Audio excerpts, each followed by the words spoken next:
Hello, everyone, and peace of Christ, all of you. First of all, happy new year of the Lord. And I hope all of you have a good family time and you have some prayer to the Lord that He will guide us and keep us away from the deception of this earth and from false prophets like Muhammad and his Satan, so-called Allah. One of you sent me yesterday a video of a little kid. He supposedly he is going to refute me. And you know, I don't even need to make a video because I found a video made by a big sheikh from Saudi Arabia getting this guy busted. And the video isn't the information. Now the video in Arabic, but I'm sure there's many that speak Arabic. In the video, the sheikh he explained that yes, they've been forced into Islam. We put the chain around their necks. The Mujahideen, they will put the chains around their neck. Yes, they enter Islam in the beginning. They don't like to enter Islam. It was been forced. But later they will like it. But for sure, what you will say about your crimes. So this Abdul, he said many stupid things. As an example, and this is the video, by the way. Again, the video is in the info. This is the sheikh. This is a real sheikh, not like those guys, you know. This is a sheikh in Saudi Arabia, a very well-known person. And, you know, not those kids who are trying to grow a mustache, but it doesn't work. In the second, 29 in the video, I'm trying to avoid not to play videos of Muhammadan because always they flag it. He said that yes, in the beginning they've been forced to convert to Islam, but later they will like it. And they become good Muslims. And then this idiot, he said that this hadith is mawquf. In the beginning I thought he don't accept it or something because supposedly he meant it's not coming from Muhammad. But the same stupid he mentioned in the video that he mentioned a hadith coming from Al-Hafiz, and he said the hadith, and there's a hadith from Al-Hafiz, and he quoted the hadith. But that hadith, you idiot, says the Prophet said. How you are saying that this hadith does not go all the way to the Prophet? And yet you are the one who quote the same thing, saying it is from the Prophet.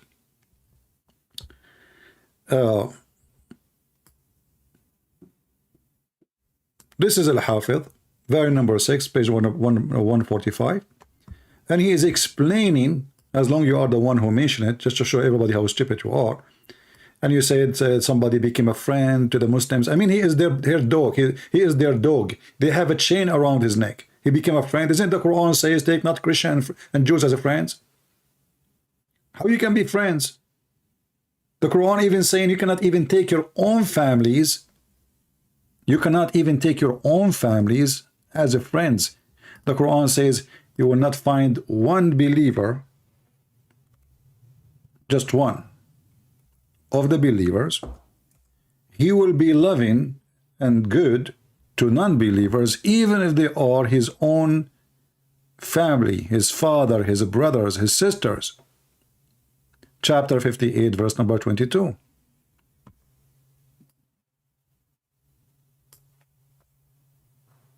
So when you say that they become friends, people will laugh at you. You are certainly an idiot who do not know his book, or you are just trying to make Islam look nicer, but it doesn't work because we know Islam very well. You don't even know how to say your prophet name correctly. You will not find any people who believe in Allah and the last day loving those who resist Allah. So what is the relationship between you and those who you brought them with the chain around their neck exactly? The relationship explained by the same quotation he quoted for us from Ibn al-Jawzi.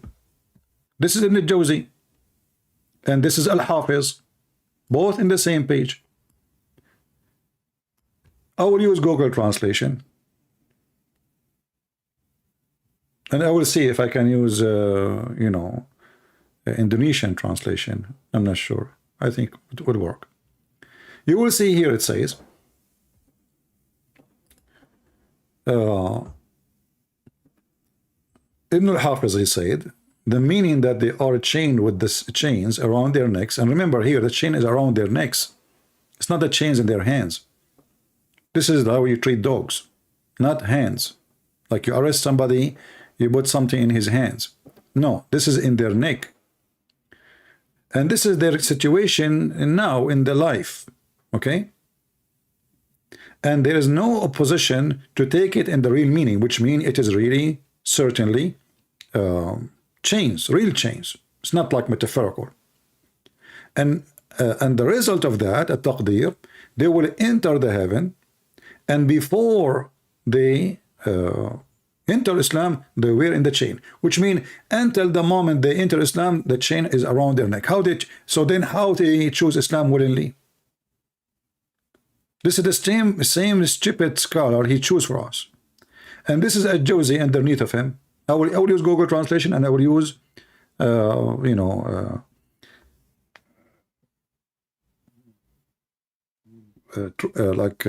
Indonesian translation, even though I don't understand Indonesian, but it might help.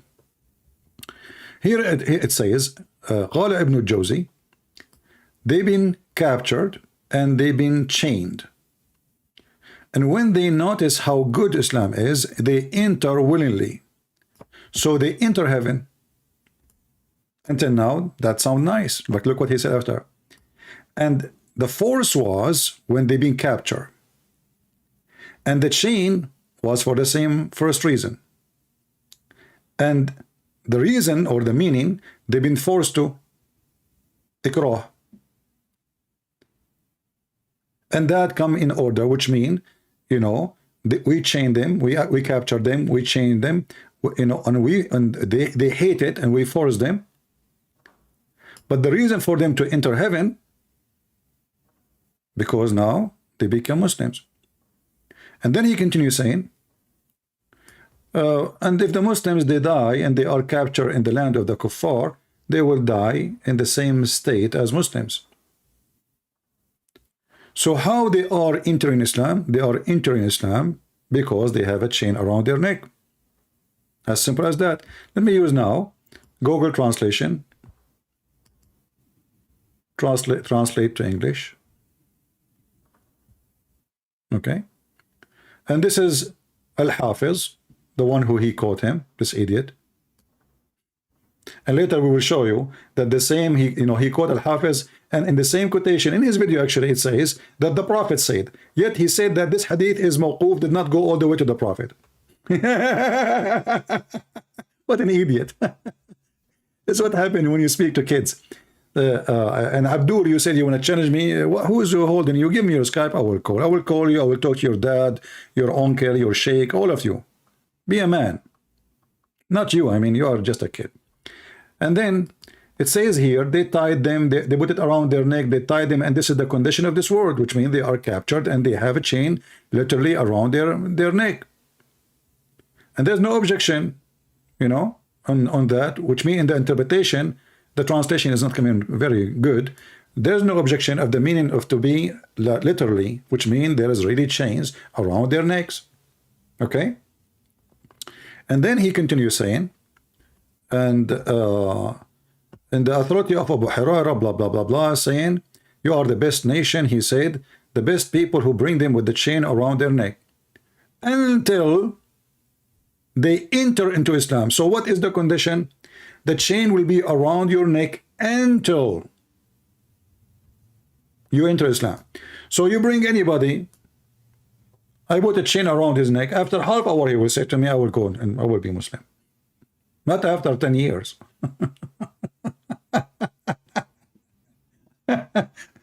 Did he enter Islam before you put the chain around his neck? No. Did he enter Islam and you keep the chain around his neck? No. So what you made it clear to him, if you convert to Islam, we will take a chain from your neck. The second you enter Islam, we will unchain you. Very simple. And this is if you are lucky and we did not kill you. Ibn al-Jawzi, and he is the one who mentioned Ibn al-Jawzi, he's saying, what it's mean that they were captured and chained. And when they knew the validity of Islam, they entered voluntarily. And here he continue. So they enter paradise. So completion, when they entered, which means we forced them, we captured them, and when we chained them. This is the first reason.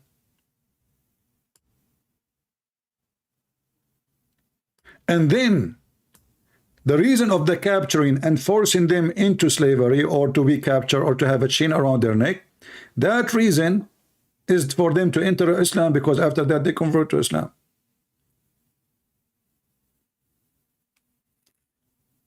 And then, as long he is mentioning this guy, let us show more, like more reference.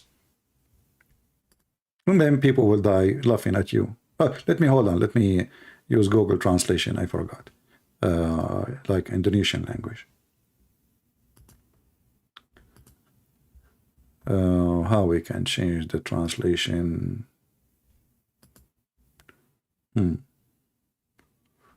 Okay, translate to English. Let us open the English translation here. Choose another language. All right. Indonesian.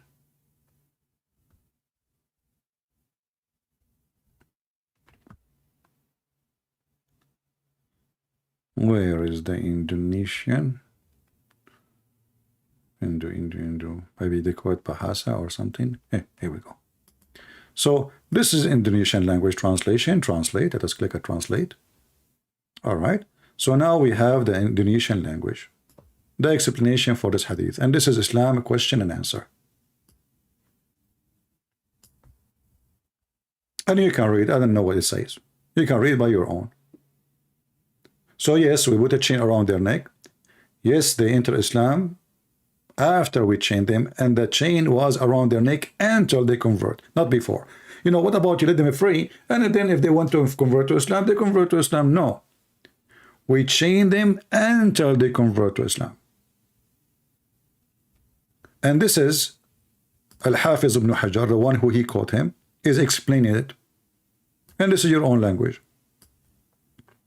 So when a Muslim, he says a person, he like it, what we expect from a Muslim to say, oh, they don't like it. But all of us, we knew that when Muhammad, he died, all those people, they left Islam. Right away when Muhammad died, the Muslim, they have a war. It's called the War of Apostate. If those people are entering Islam willingly, why they will leave Islam the same day Muhammad, he died? What happened exactly? Because they enter unwillingly. In fact, let me look for another source from the same person he chose, because he chose Al-Jawzi. Al-Jawzi, by the way, is an idiot. Al-Jawzi, he have tons of stories. All of them, they are false. As an example, Al-Jawzi, he said that once there is a man, he saw a young man, he is carrying food. And then he said something to him, oh, today I'm going to disappear, something like that. And then he walked in the ground, like in front of him, brother, and then the earth opened her mouth and swallowed him. And the food was left in the ground. So the earth swallowed the guy only alone. And then his father came and he said to him, did you see a young man, he was carrying food with him? Ibn Jawzi said, yes. He said, oh, where is he? So he told him, oh, the earth swallowed him. The father, he said, oh man, today I cursed him. I said, may Allah make the earth open and swallow you. Who in the world want to believe such a donkey? There's tons of stories of this guy. Maybe I can search for them later and we can laugh together. Or a guy, he is a Christian and he have a fight with his wife. And this Christian, he used to walk with Ibn Jawzi. And then one day he had a fight with his wife. And not only that, he said, in that day, I'm going to die. And then in the same day, he had a fight with his wife. So he put a knife in his wife's belly. And then after this happened, he said, oh my Allah, the police will come and arrest me. I must kill myself. So he tried and he pushed the knife inside his belly. But he could not push it all the way because he tried, like he was afraid to die. And then after that, he stopped. And then, no, I must be die. But he is already like he's bleeding badly. So he went to the roof and he jumped. And his bones broke. And yet he did not die.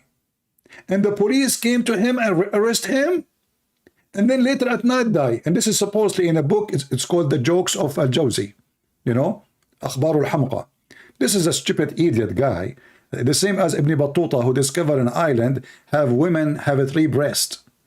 This is your scholars, you know, all of them, they are storytellers, and they are stupid. But as long as you mention his name, let us go to this guy, and we will do the same. This is Ibn al-Jawzi, the person he chose. And by the way, I encourage all Muslims in Indonesia, young or old, as long as your ustads are covered, they don't dare to call me, well, what we can do, I mean, the little ones, they will do, because that will help us to spread the truth between Indonesian. At the end of the day, we have the reference, they don't, they are liars. So he said here, the book of Zadul Masir, Ibn al-Jawzi, variant number 7, page number 187, and I will use Google translation, don't worry. It says here, this is about Al-Arab, who they are the Arab. The Quran says that the Arab, they say we believe. Muhammad, he told them, Allah told me to tell you, you believe not, and faith never enter your heart. Listen carefully. You believe not, and faith never enter your heart. So how those people then became Muslims? You know, we just saw a Muslim saying in the tafsir that those people, they like Islam, and they join Islam voluntarily.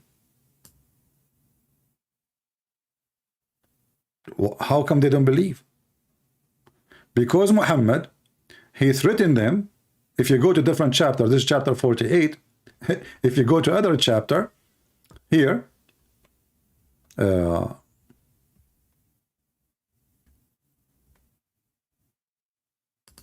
chapter 48 actually, in chapter 48, Muhammad, he said to them, if you don't convert, I will kill you. You are going to be facing a fight, we will kill you, we will slaughter you.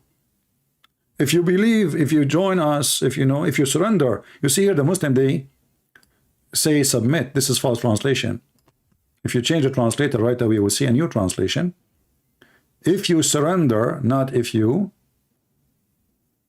submit. There is nothing is called Islam does not mean submission. Only ignorant they say this word, including Christians. If you surrender, that's what Islam mean. Islam mean you surrender, not submit. Submit is something you do willingly. And as you see, if they surrender and obey Allah, we will not kill you. Otherwise, we will kill you. Now let us go to Ibn al-Jawzi, the one he chose for us. You see, I'm using this just his choice. I'm not using my choice. So this is Ibn al-Jawzi explaining the verses. Now, can he say he don't accept Ibn al-Jawzi because he's a donkey? He cannot. Okay.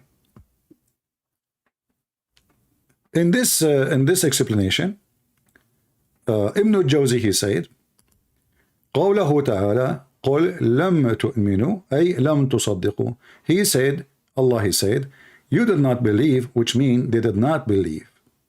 They did not believe in Muhammad. But you say we became Muslims. Ibn Qutaybah, he said, we surrender because we are afraid of the sword. And we've been in qidna, which mean when you lead the goats, lead the goat, we have no choice. So because we are afraid of the sword, we say we believe. And let us use the translation. Now, because I don't speak Indonesian, so I don't know what is going to be in the page. Let us see how there is a way I can find out. Maybe you will find it. I don't know. We will see if we can find it. I will use Google Translation. Let us see.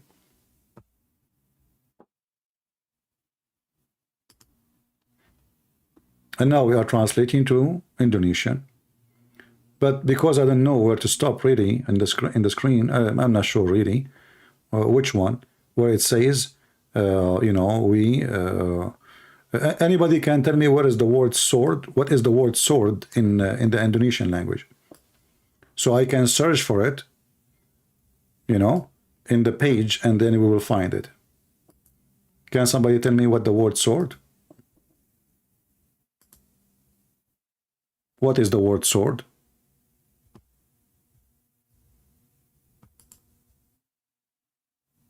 Yeah, I will make a short link for you. Here we go.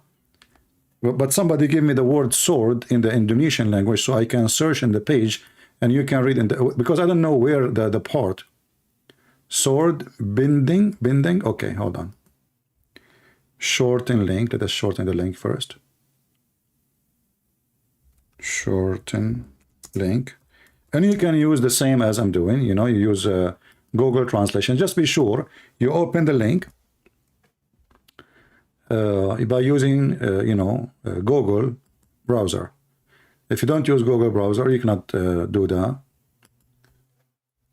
Okay, here we go. I just post the link for you. Now let us copy what you post for me in Indonesian language, and we will search for the word there. It should be saying, we are afraid of the sword. Why we surrender to Islam? Islam means surrender. Why we became Muslim, which means we surrender? Because we were afraid of the sword. Here we go. We found it. Thank you very much. Does it say that, guys? Does it say that we surrender because we are afraid of the sword in here? Let me know.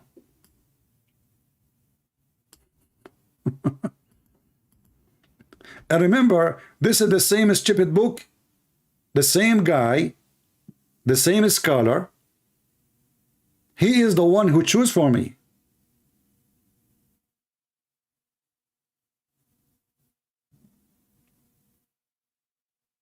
It says that, right? So why we converted to Islam? Because we are afraid of the sword, not because they like Islam.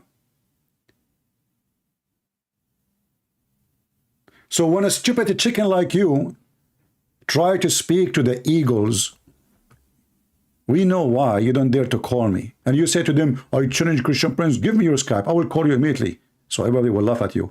And here we go. This is Ibn al-Jawzi reference. This is the name of the book.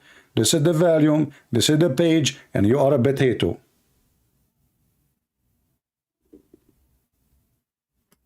So why they converted to Islam? Because they are afraid of the sword. What the Quran says, they don't believe. And this is telling us that Islam is a trashy religion. Because what kind of religion accepts followers to be followers but without believing? You know what Jesus said? Jesus said, not everyone says to me, God, God will enter the kingdom of my Father, but the one who says to me, the one who do the will. Here, just say Shahada. You believe, you don't believe, you will enter heaven. Just say Shahada. Because this is hummus religion. This is falafel religion. This is not a religion.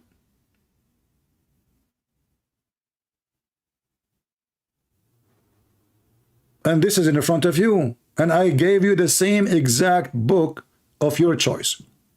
Now, just to show you, I mean, I can show tons of reference. But why somebody, how they treat the prisoner of war? They kill them. They kill them.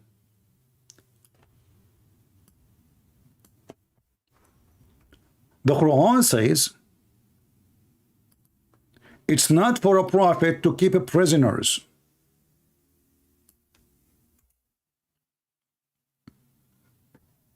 It's not for a prophet to keep prisoners. In this scenario here, Muhammad became rich, and now he is taking the money anyway. So why nobody will pay their, you know, ransom to, that's it, they are gone.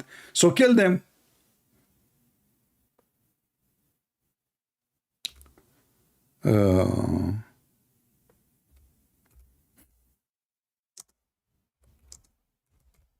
Read with me and laugh. This is how filthy Muhammad is. Allah said to him, it's not for a prophet, it's not fitting for a prophet that he should have a prisoners until he destroy the earth. You have to burn the earth first. And you can use the one who is going to translate the video with subtitle. You can use Indonesian translation, you know. Let us see Indonesian translation. Where is Indonesian? Bahasa. Okay, here we go.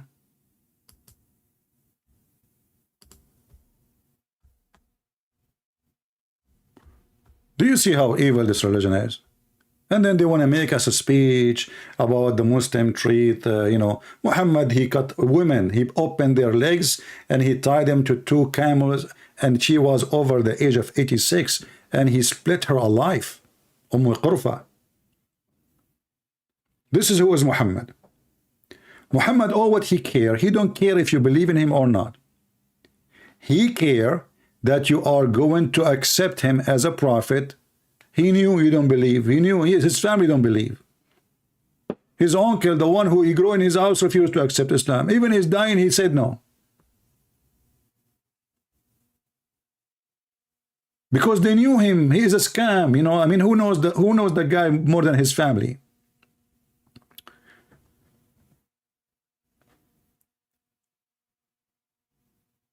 There is a hadith about a person, a Muslim, you know, they attack the non-Muslims, and the guy, he, you know, he was fighting a person, his name is Osama, and the guy, he fell in the floor, and Osama, he took his, you know, like, what they call it, not like the arrow, the long one, I forgot what the name. So the guy, before he die, before like he, you know, totally get killed, because of fear, he says, there is no God but Allah, and he want to continue saying there is no prophet but Muhammad. And then the guy continue and he killed the guy. He killed the non-Muslim. The pagan Muslim, he killed the non-Muslim. He came back to Muhammad, and Muhammad asked him, did you kill him? He said, yes. He said, what happened? He said, well, when I was going to kill him, slaughter him, he said, he wanted to say Shahada. He said, La ilaha illallah. And then, at this moment, I attacked him with my spear and killed him. And look at the response of Muhammad.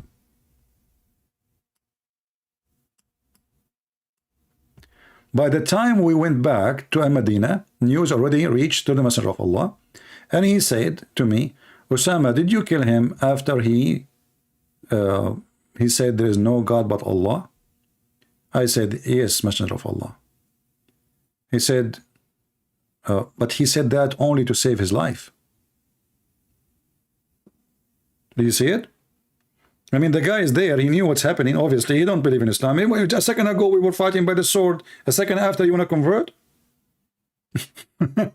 Isn't it obvious?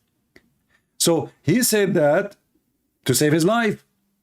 Muhammad, he said to him again, after you, he said the Shahada, you killed him. Because Muhammad, all what he cared for is to make more Muslims. Who cares if he believe or not? He want to save his life, no problem.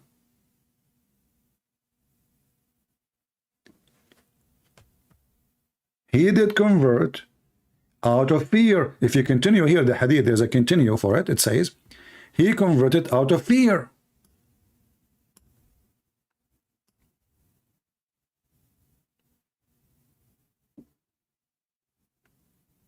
Muhammad, he said to him, why did not cut his heart open and see if he is telling the truth or not? Do he need to cut his heart open? The guy is holding the sword, fighting me, and now I got him, and now he is saying Shahada. Have you ever heard of a guy in a second he changed his mind? Like, are they debating? And the guy was convinced? No, they were fighting by the sword. So Muhammad is a fraud. And there's a chapter in the Quran says, when the victory came, the chapter of the victory, Al-Fatah, people, they enter into Islam by waves. But then when Muhammad he died, Muslim left, people left Islam by waves too. The same they enter Islam by waves because Muhammad was victorious by the sword.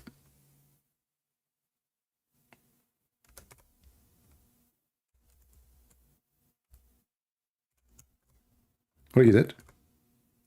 Why did not enter Islam until Muhammad became victorious by the sword? What about the enter Islam without sword?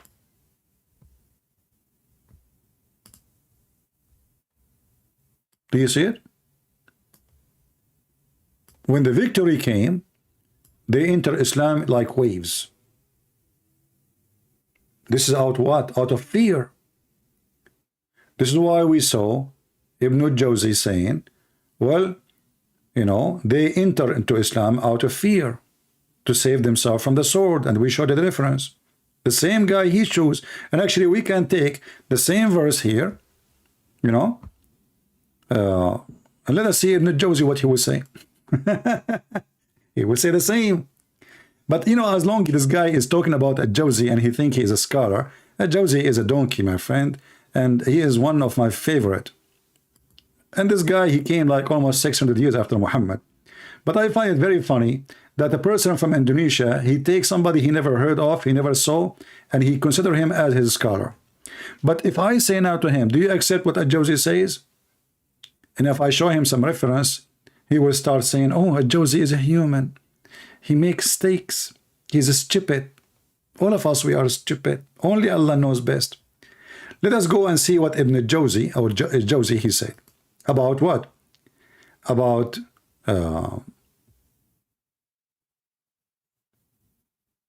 where the hail is coming from, as an example. Shall we do that? Let us see. Just an idea. Where the hail coming from? There we go. I found it. This is the book of Ibn Jawzi again.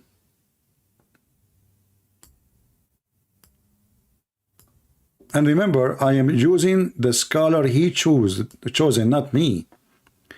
This is Ibn Jawzi, volume number 5, page number 268. Ibn Jawzi, peace be upon him, is explaining to us what the Quran says about how hail and where hail is coming from. According to Ibn Jawzi, which is saying the truth, by the way, because this is what the Quran is saying, I agree with him. And now our friend, he will say he don't agree with him, because this is embarrassing. Allah, he sent from the sky, from mountains in it, hail. So he hit with it whoever he don't like.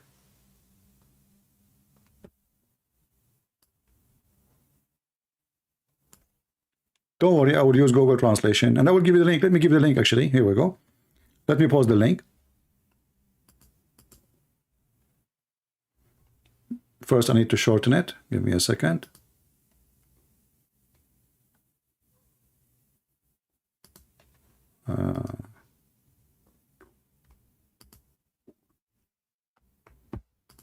The reason I need to shorten it because, you know, like the address have Arabic, and when you post it in Google, the link will become so long and Google will not accept it in YouTube.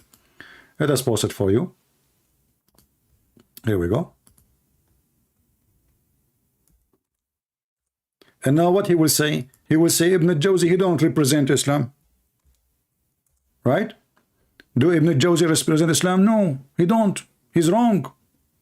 Ibn Jawzi, he's right when he want. Ibn Jawzi is wrong when he want. So Allah, he sent down from the sky, from mountain it, hail. Guys, tell me what the word mountain mean in anyway, actually we can find it easy because here we have numbers. Okay, so Allah, he sent from the sky, from mountains in it, hail, and he hit with it whoever you wish. All right, and this is the explanation. And then he continues saying, وَيُنْزِلُ مِنَ السَّمَاءِ مِنْ جِبَالٍ فِيهَا مِنْ بَرَدٍ. Continue, he said,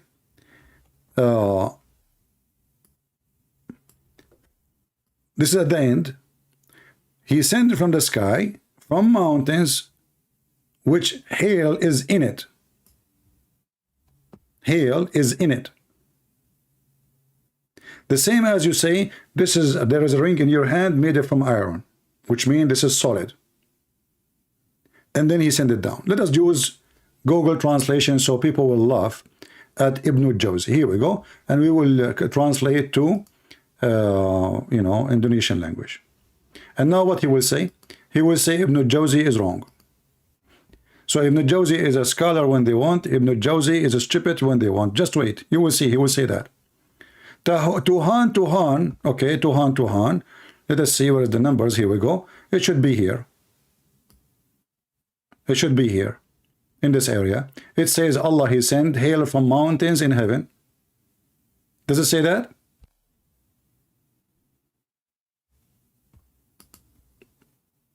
People, does it say that what I'm showing on the screen, or it's not showing?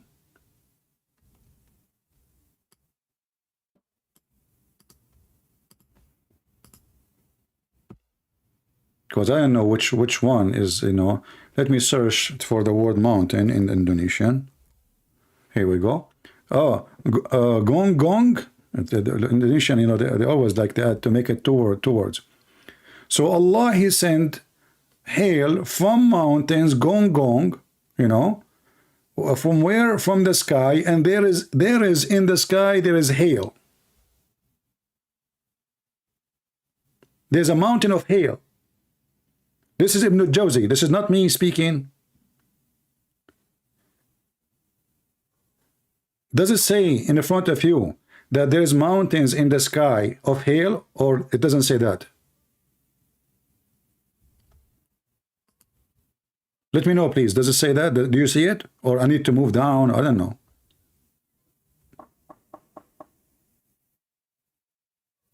Do you see it or no?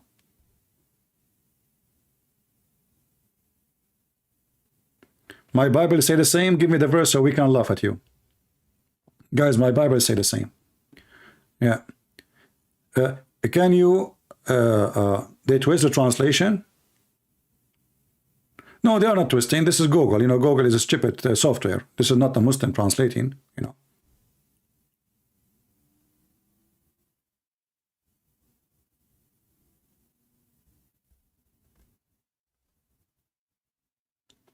If one of you can copy for me the sentence, like I gave you the link, if you use the same and copy for me the same exact sentence where it says there is mountains in the sky and Allah sent hail from it.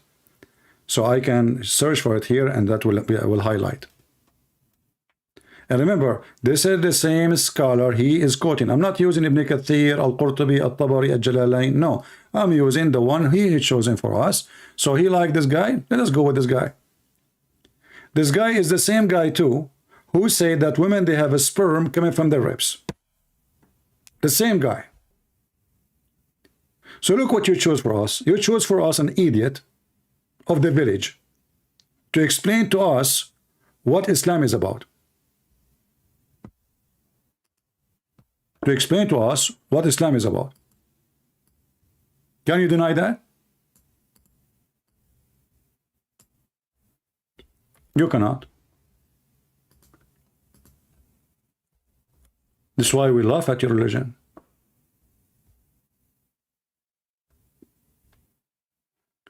The guy in the chat, he said, it says the same in your Bible about the hail. You are stupid. Where is that? The Bible says that everything is coming to us from the sky, treasure of snow, treasure of rain. Where is the mountains, and where is the hail coming from mountains? You are an idiot.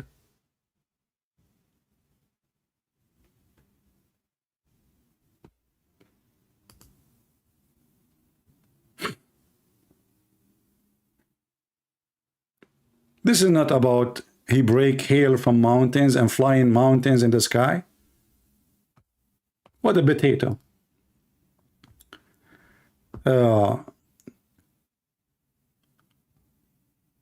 We can go right now and search for what he say about the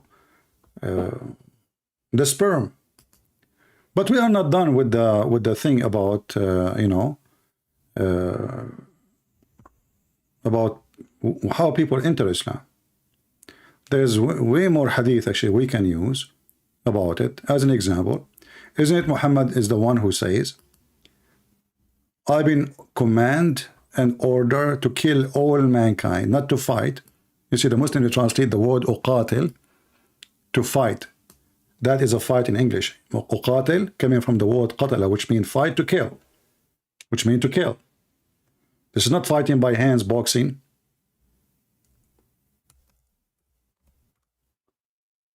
So Muhammad, he have a command. This is why people will enter Islam with the chain around their neck, because nobody wants Islam. But if we conquer them, they will enter Islam. We do not need to, if we debate them, we will lose. So what we do? And Muhammad, he made it clear. The only way is to do so. And when I'm going to stop to shed your blood and steal your women and your money, Muhammad is a thief. He is so proud about it. Nothing will stop me from killing you until they testify that there is no God but Allah and there is no prophet but me. Because he's a pagan, he associates himself with Allah. He don't want a person to be Muslim just by saying Allah is God. No. You have to say Muhammad is his prophet. And this is the only sorry. And this is the only way you can save yourself from the bloody Muhammad. So did people convert to Islam because they became a friend with the Muslims?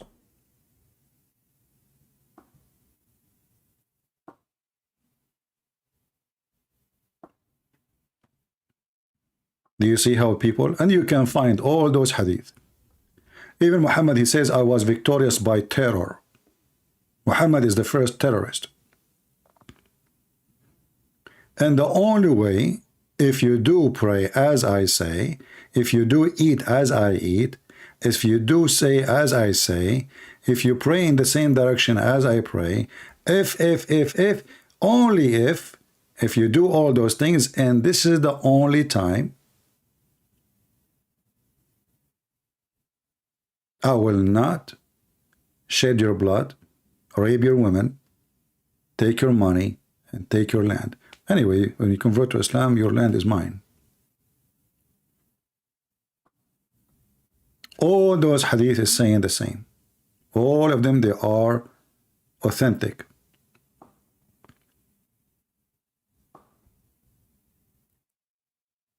So what is the condition? To stop shedding blood, conquering, attacking, enslaving? Say Shahada. Not only that. Pray as I pray. Not only that. You have to pay zakat, money. Not only that. You have to eat as I eat, slaughter as I slaughter. And to believe or not, who care? This is what we showed you from Ibn Jawzi. They converted to Islam because they are fearing the sword. The Quran said to them, don't say we believe, say we are Muslims. So you can be a Muslim without believing.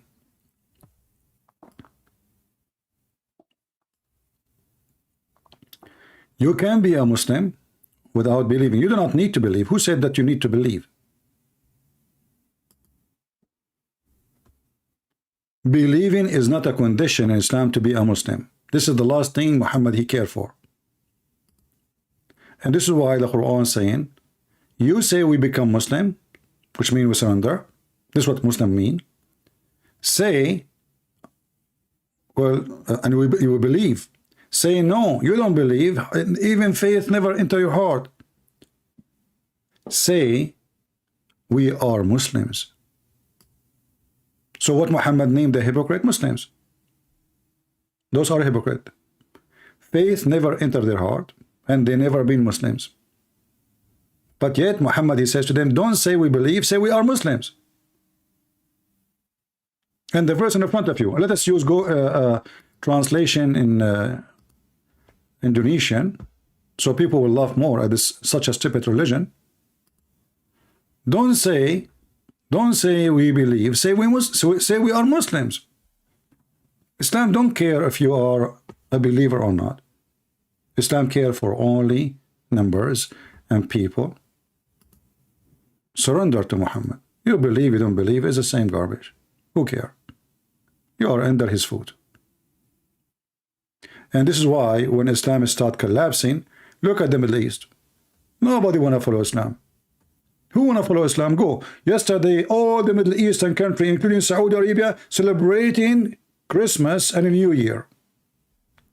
In the coward in Indonesia, they are harassing the Christians not to celebrate. And yet they say to us, Islam don't force you. If you go in chapter 9, verse number 29, and actually we can open Ibn Jawzi too, to laugh more about the same. Kill them, harass them, defeat them, you know, until they convert to Islam.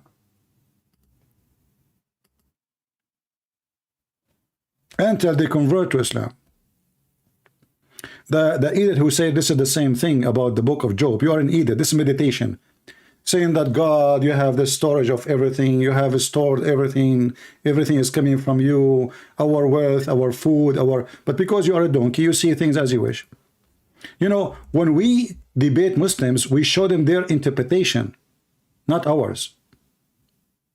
When a Muslim they debate us, they try to explain our book as they wish.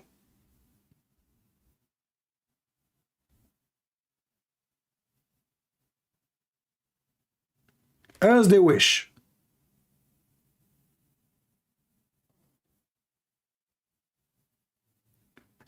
As you see, I never mention something from my own. Here we go. The chapter 9, verse number 29, I go to Ibn Kathir. Ibn Kathir is a very well-known, respected scholar. He was like a YouTuber in his time, trying to debate the Christians and refute them.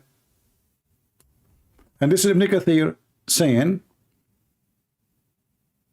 you are the best of mankind. Okay, how? What happened? What does that mean? You bring them and you bring them tied in chain in their necks. Capture them in war. And they later embrace Islam. Okay, how they embrace Islam? Let us see the steps. We chain them. We humiliate them. We torture them. We treat them like dogs. And then they have to convert to Islam. Let us go to chapter 9, verse number 29. As long as we are in Ibn Kathir, we can go, or we can go to Ibn Jawzi. And then we will love more. This is chapter 9, verse number 29.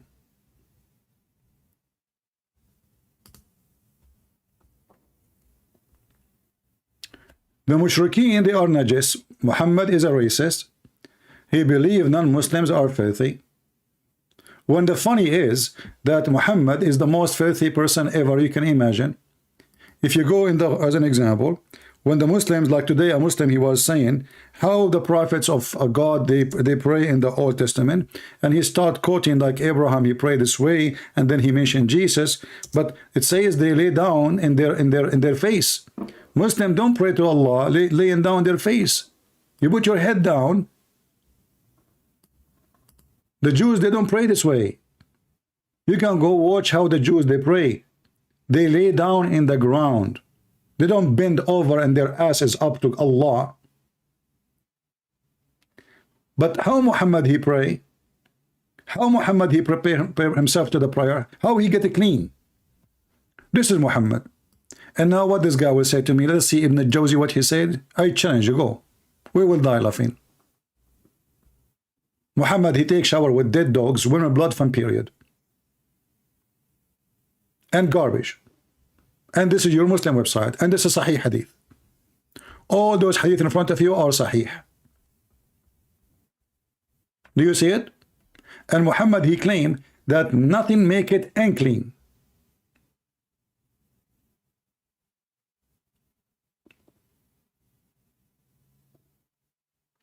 So if the Prophet, he is showering with dead dogs, what about the prisoners?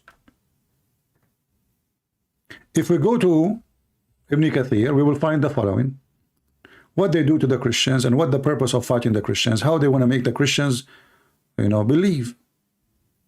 You know, what will happen, how that will be accomplished. Let us go. We go down, we will find here. And feel themselves subdued. This ayah mean, like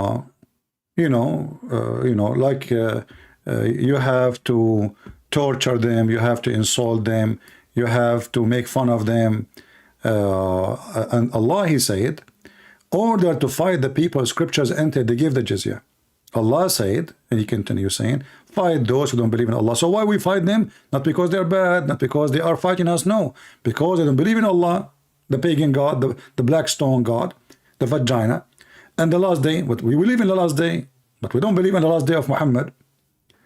And forbid what forbidden by Allah. We don't care for what Allah forbid. Why would I care for him? And this is telling you, when the Muslim, they say that the Christian and the Muslim, they have the same God, that's a big lie. The Quran says so. The Quran says that we as a Christian, we don't forbid what Allah forbid. We don't worship what Allah wants us to worship, and we don't follow what Allah wants us to follow. So how we have the same God? Those are pagan, they are black stone kissers. Those are people who believe in beating women, having sex with the children. Those people believe in fairy tale stories and sperm coming from the backbone and the ribs of the women. Remind me later to show you Ibn Jawzi, what he said about it. Sorry, my voice is not good. Okay, and then he says, so you have to fight them, okay?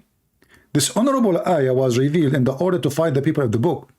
After the pagan were defeated and the people enter to Allah religion large number.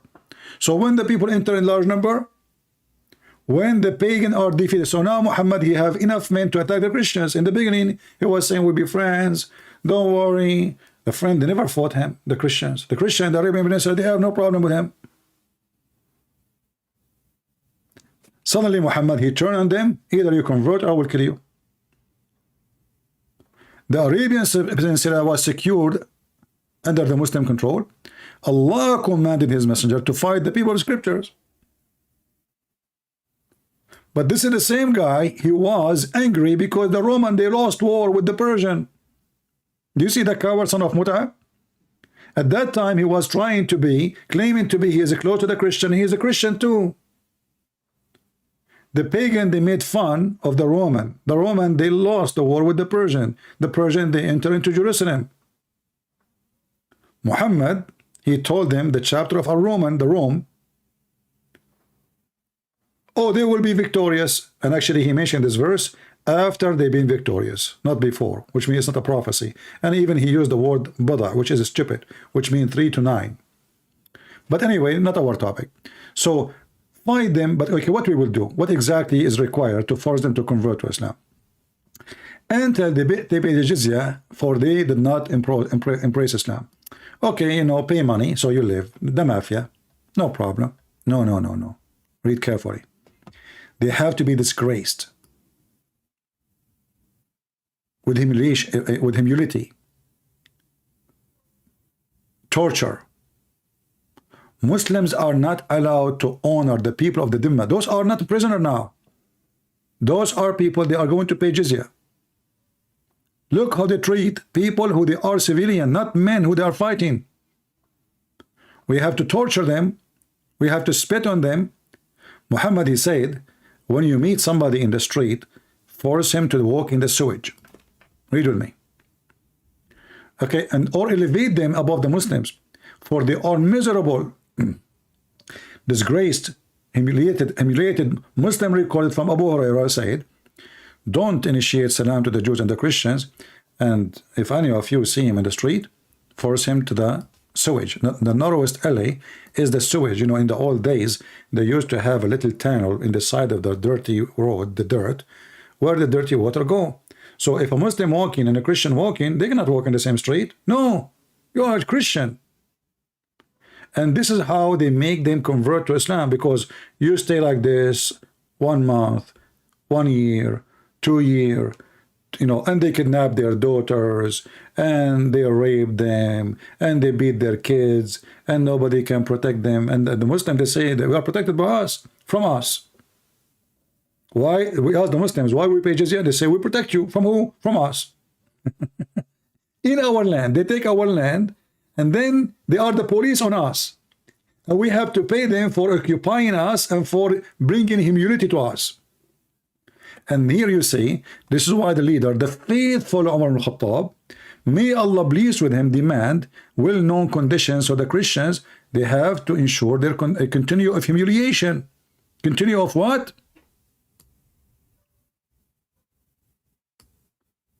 Degradation, disgrace.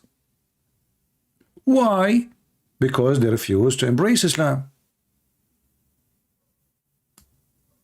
And you can read the rest of the conditions.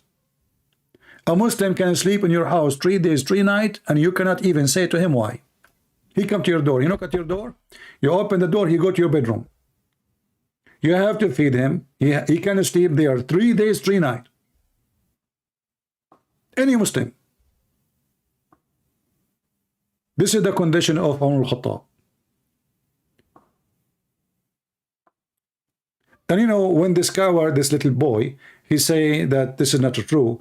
Where is the Christian in Saudi Arabia? What happened? All of them, they love Islam. There's this land, there's no atheist, there's no gays, there's no Christians, there's no Jews, there's nobody disagree with Islam because nobody there. But all this is different now. Right now we have a lot of Saudi convert actually, and as you see in Saudi Arabia now, they are celebrating Christmas and a New Year, and they have Santa Claus, and women they can drive, and soon, God is willing, we are going to put our cross in the top of the Kaaba, and you will see that is happening. Maybe in my lifetime, but I believe it's not going to take long. Things is changing so fast. If you go right now and check in the Middle East, you will find every single country, Muslim country, I'm not talking about Christian countries, they don't want Sharia law. If you ask yourself, the king of Morocco is who? He claimed even to be from the grandchildren of Mohammed, which is not true. There's no Sharia law in Morocco. Okay, what about Tunisia? Oh boy, in Tunisia is messed up. Islam is even, they are fighting Islam. They are arresting Muslim Brotherhood. What about in Egypt? It's the same garbage. What about Syria? Don't even ask. What about Turkey? Nightclub, dancing club, drinking, alcohol, you know, and Erdogan, he claimed he recited Quran. The Muslim Erdogan, they asked him, how come until now you did not close the, you know, the minister of Erdogan, he answered, said, so who's going to pay for your salary? Once actually, I met someone, he is a Muslim, I was in the Philippines, and I asked him what he do for a living. He said, I work in Indonesia. I said, what do you do? He said, I am a manager of a nightclub. I said, where? He said, Indonesia. I said, in Indonesia there's nightclubs? He said, oh man, you should see. Like whole stadium is a nightclub. And he said to me, I'm not sure, I never been in Indonesia. He said to me that the one who gave license for it is the army. Is that true? People? Indonesia, is that true? That nightclubs in Indonesia is protected by the government? And he said they are so huge. He said you cannot believe how big. It's not like here, you know, a small tiny thing. They are so big. I never been there. I don't know. I never saw one. I have no idea if he's saying the truth or not. But he's a Muslim. You know, actually we can do that right now. We can search for nightclub in Indonesia right now. Give me a second. But we will search for halal nightclub.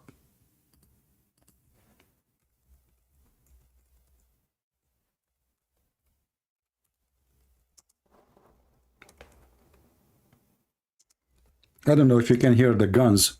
People here are crazy. Everybody is shooting with his Kalashnikov.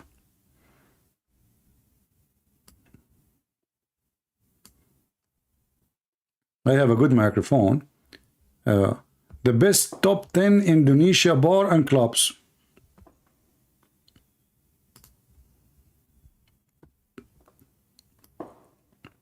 There's top 10 too? What about top 5? So those Muslims, they are angry from Christmas, people, kids having Christmas, and they have Santa Claus, and they are praying to God, but they are not angry from nightclubs.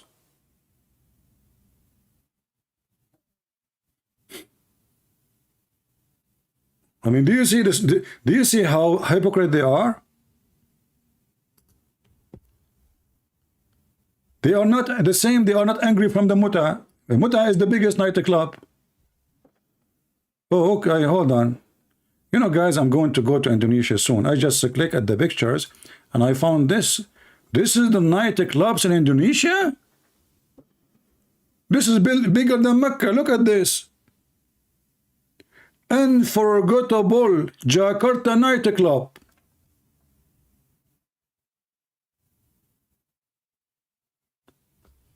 Hold on, hold on. I want to check what is the ticket to Indonesia. Allahu Akbar. I want to convert to Islam. I'm coming. Guys, forget about my page here. I think I have something better to do. You know, I will be a Muslim and I will spread Islam, you know, like I will make those Muslims practicing halal Islam. You know, there's a look at those girls. I mean, this is a Muslim country. They are forbidding Christians from having the Christmas, and this is what you have in your country.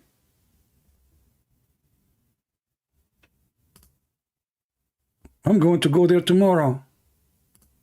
Hold on, why tomorrow? Now let me call Joe Biden. Joe Biden, he give a free ticket for everyone, you know, especially if you tell him I am an immigrant. He can go anywhere. So the Christmas is a threat to Islam, and you know, and all of this, you know, your girls and your women, and this is Jakarta, the capital of the Indonesian. A lot of orange. What do you mean they are young? I'm young too.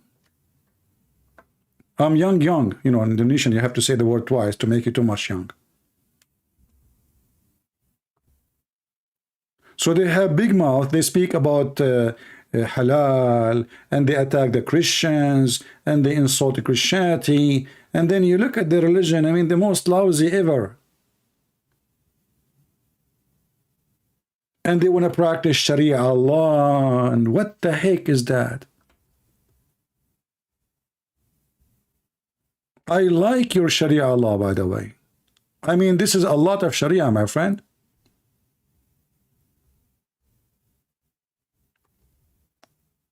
Halal?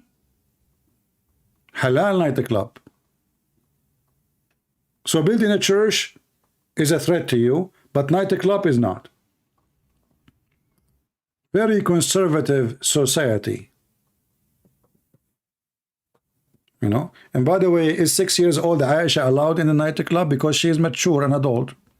I guess she is allowed. Man, what I did to myself. I just searched for the nightclub in Indonesia. I'm seeing things I did not see. What the heck is that? Guys, I'm going to go to Indonesia tomorrow. Hey guys, who want to invite me to Indonesia? That's it. I'm going to Indonesia. I'm telling you. Even if they arrest me, I don't care. I became like now, I want to just go. You know, I cannot take it. That's it. Oh boy, I'm not going to put those pictures for you on the screen because you will go too. I don't want to be the reason, you know, behind increasing the tourism in Islamic country like 200%. You know, a lot of orange there. I mean, I have a big look, and those girls, they have big orange too. MashaAllah, MashaAllah, MashaAllah. Yeah, Aman Rabbi Aman. Yeah, and all of this is in Jakarta. Jakarta. This will remind me of when Mohammed, he lost his orta. Oh, okay. Yeah, Treshi, he's saying Indonesia is not a true Muslim country. It turned to be all Muslim countries are false Muslim countries. Okay, what about Saudi Arabia? Is it a true Muslim country? What about your prophet? Was he in true Muslim country? I can show you. Your prophet is starting the first nightclub. Did your prophet have dancing girls in his house? Did Umar al-Khattab, he beat a woman because she covered her breast?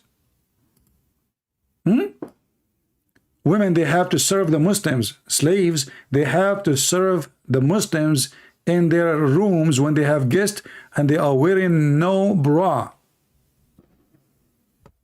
Not a true Muslim country. As if your prophet was a true Muslim. Isn't it your prophet who made any believing woman she can give herself to the prophet to F her? Yeah, this is the nightclub. What about when you go to heaven? Nightclub. You go to the heaven of Islam, you know, you say Assalamu alaikum, nobody can answer. Why? Because all those Muslims, they are holding their jalabiya in their mouth and they cannot talk. They are having sex. You enter the bedroom of Zakir Naik. Assalamu alaikum, Zakir Naik. Don't talk. Don't you see how I'm in sex? Zakir Naik, okay, we stopped for a second, man. Hold the jalabiya in your hand so you can talk to me. First of all, I can't stop because Allah is said you do the Zakir Naik, I mean, okay, put the jalabiya in your nose, so you can. Okay, what about? Hold on, I will teach you a trick. Put the jalabiya next to your neck and hold it with your head. Christian Prince, thank you very much for telling me this another meeting. What? Sorry, I'm very excited. Oh, okay, Zakir Naik, you're excited? Exactly. Allah promised that when we go to heaven, we will do dahman. Like, what the heck is that? What dahman? Tell me what. I don't speak Arabic. Dahman mean Christian Prince. Zakir Naik, you forget to switch your voice. The same as Muhammad, he forget to switch between him and Allah when he write Quran. Exactly, sorry. So he said, Prophet Muhammad, he said, we will do dahman, which means we will push so hard. Like what? Zakir, don't. You are getting dirty now. Come on, stop. Christian Prince, first of all, in Islam, there is no theme. And I am claiming to you what will happen. Okay, thank you. Just give me more details, man. Don't give me, I mean, give me details, but don't, you know, use your hands and don't use, are you going to use other parts? Christian Prince, first of all, I cannot use other part because I'm using right now. So Sunday, you know, I have to go. Oh boy. So when those Abdul, they speak about, oh, in Islam, you know, he is not bringing them with the chain around their neck. Yes, we don't. We force you to pay jizya. We treat you like a dog. If you see a Christian in the street, force him to the most narrow alley. Don't respect them. Don't treat them nice. Even they have a million videos about haram to say Merry Christmas, because if you say Merry Christmas, you are honorable in them and you are approving their belief. I mean, you are mentally ill. You believe in conspiracy about anything. The Muslim, when he pray, Muhammad, he said, Shaitan take hair from his anus. When he say Allahu Akbar, Shaitan, he fart. When he enter the bathroom, Shaitan, he go inside his anus and he with a screwdriver. And he go inside his anus. This is number one religion, believe in conspiracy. Anything happen, it's a conspiracy. Shaitan against them. But Muhammad himself is Shaitan. Actually, there's a hadith. Maybe I should mention it different times so we don't get that complicated. Let me search for this story of Ibn Jawzi, just for, you know, for fun.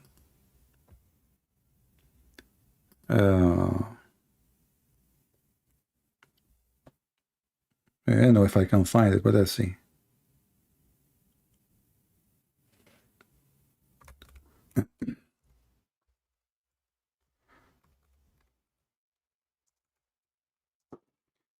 You know, imagine this guy was exist now, and he is telling us also stories.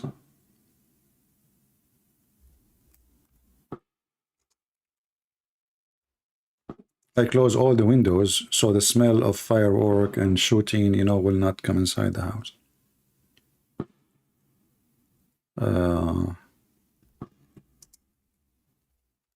Let us see if we can find the story.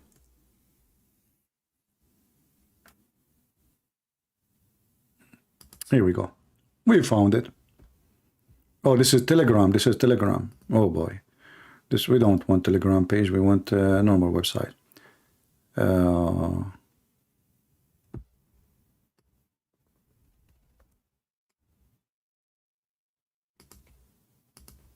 Just to show you how trustworthy those Muhammadan. Okay.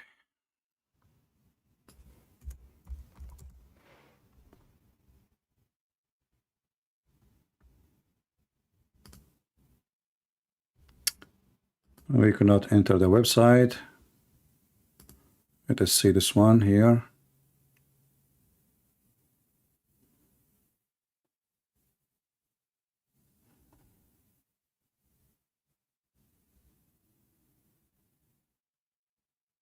Here we go. But it doesn't say here anything about Ibn Jawzi, so we want to find where it says Ibn Jawzi.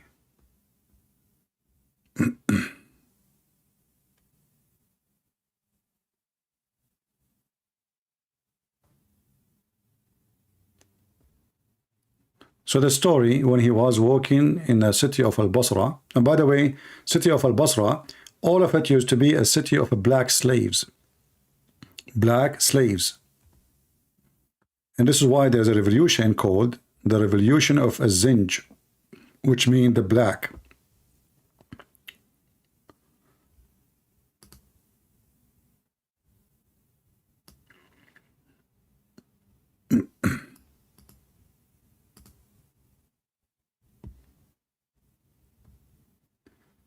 Okay, let's see this one.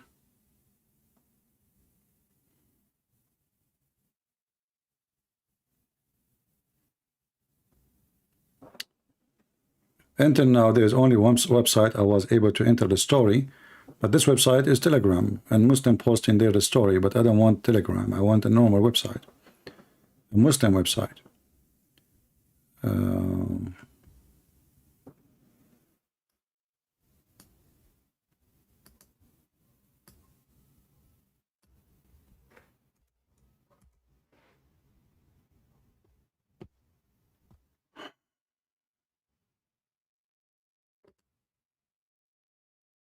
Let us see this website, maybe.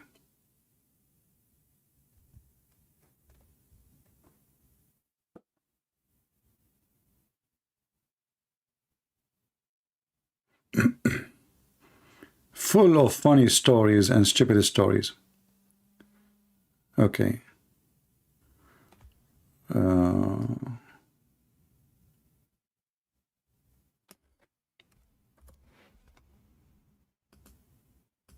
Just give me some time, guys. I'm just trying to find a trustworthy website. When I say trustworthy, doesn't mean it's trustworthy. All of them, they are stupid. But what we can say, all their books is full of stories. Anyway, I'm trying to find, I found here a book, but I'm just trying to find where it mentioned that as Josie, he said that. But this is other story I just found. Let me show it to you. And we will look for the story I mentioned. From Al-Awwam bin Hawshab, he said, once I was walking in a side of a street or like an area. And inside of that area, there is a graveyard. And when I was walking afternoon, from the graveyard, a grave wide open, and then a man came out, and his head is a head of a donkey, brother. And his body is a body of a human being. And then he made the voice of a donkey 3 times. And then the grave closed on him. And then there was a woman, she is old. And she was making, like, when the women, they make like a clothing from, wool, like the sheep, hair.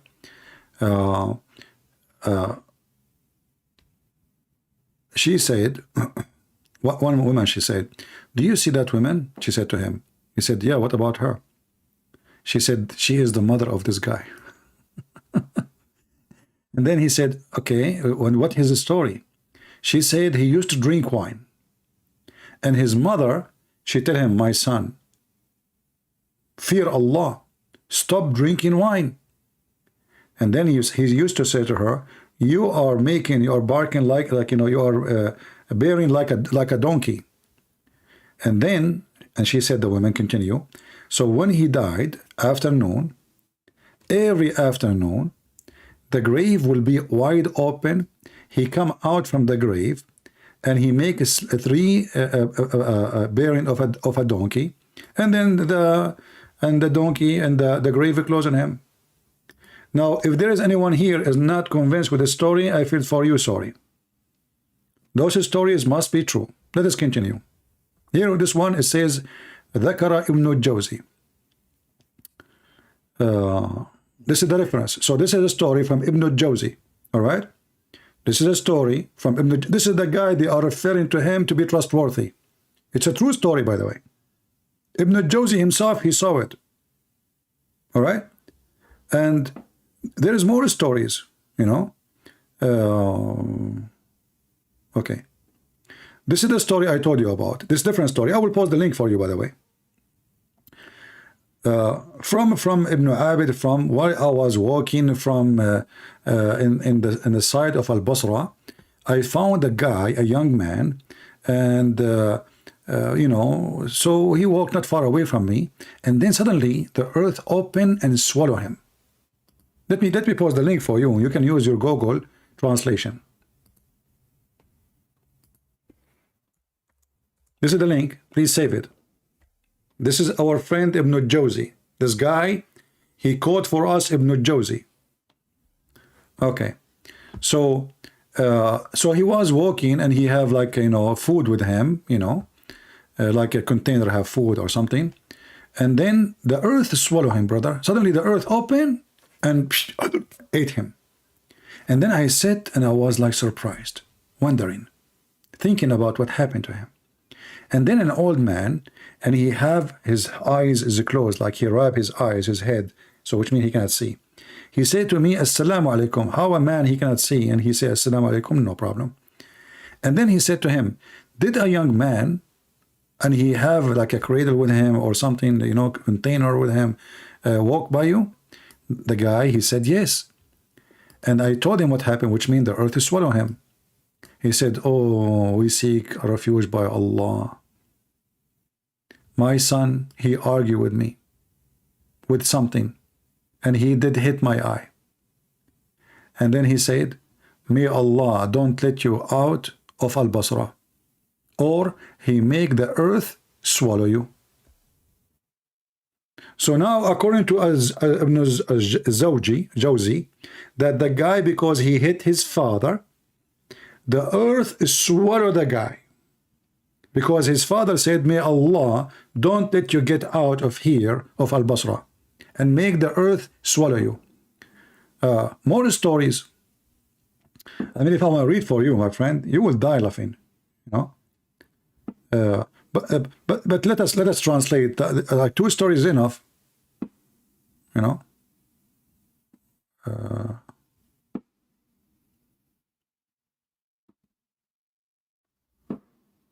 Okay, let us go here. I will use translation to Indonesian. Should I use English or Indonesian translation? I don't know. Just tell me, guys, what the word donkey mean in Indonesian. Let us translate to Indonesian. Anyone can tell me what donkey mean in Indonesian language so we can search for it? Is it the one? Is it the one saying his head became head of a donkey? And the grave opened on him?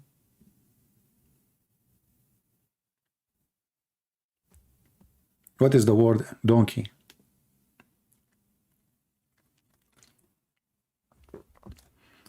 Kiladi?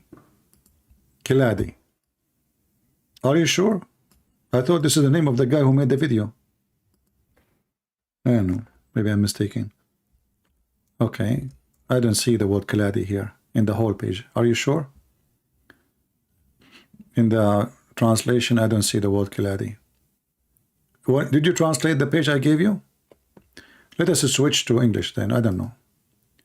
Translate to Indonesian. Let us switch the language.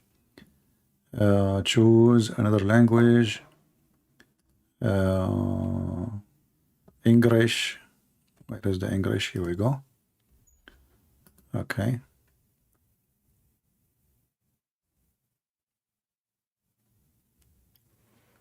True story. In the authority, look guys, those Muslim scholars, they speak in the authority. Authority. Okay.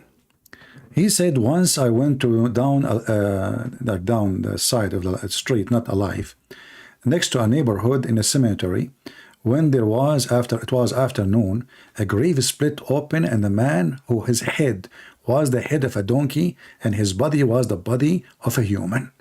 He came out. So he prayed 3 times. 3 times. Look, 3 times. Muhammad, he washed his hand 3 times, face 3 times, Salamu alaikum 3 times. It must be the same donkey. Then the grave closed on him. And then an old woman, she was there, making wool, spin and making wool. A woman, she said, do you see that old woman? I said, oh, yeah, what about her? She said, she is the mother of this guy. I said, okay, what is his story? What happened to him? He said, she said, translation is wrong. She said, he used to drink wine, and when he went away, his mother would say to him, son, fear Allah. How long do you drink this wine? Which means stop. He said to her, you bray as a donkey brays. So she said, he died afternoon prayer time, right away in the same day. So the grave closed on him or open on him each time afternoon prayer. And then he made the voice of a donkey 3 times, and then the grave closed on him. True story. And this is the stories of Ibn Jawzi, the guy who chose for us him to tell us what Islam is about. Let us continue here. Okay.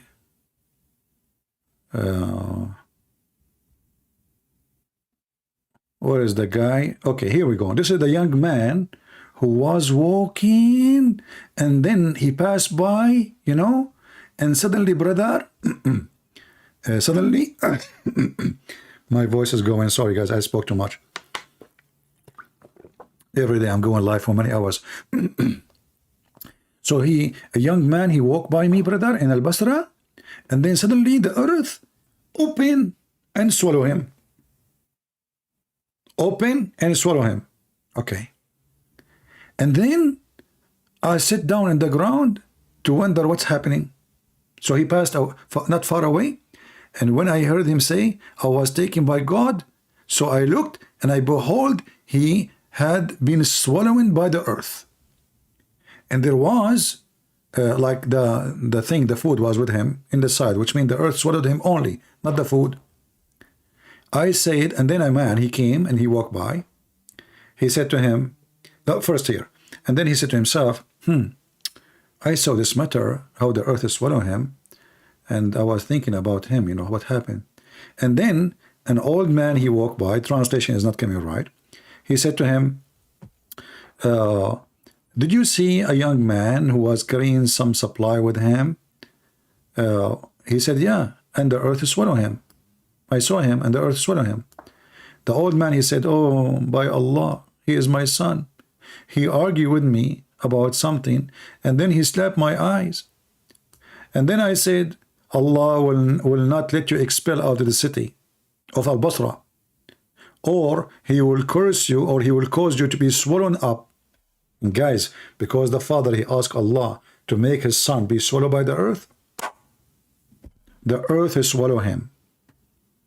Now let's go to Sahih al-Bukhari so we can laugh at Muhammad more. Why they are talking too much about the earth is swallowing Muslims?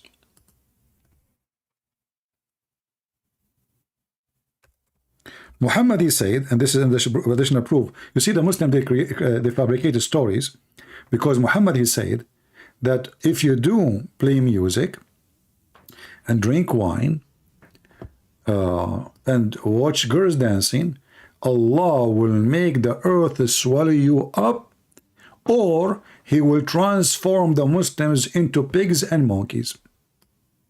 Now, as long we showed you that in Jakarta you have a huge nightclubs, and those boys and girls, they go inside the nightclubs and they dance and drink, and until now Allah did not make the earth swallow them, neither he made any of them pigs on the monkey.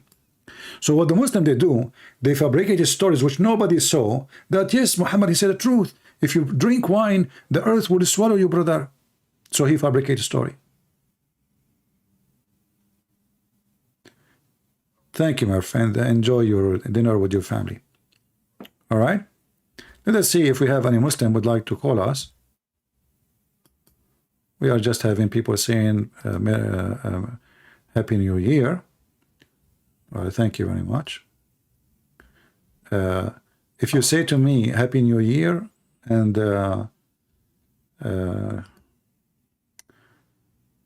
okay, Muslim, I have a question. I want to challenge you. A Muslim want to challenge me. Guys, should I go home? I wish somebody here can make some tea for me. I forgot to make tea. Let us call this Muslim.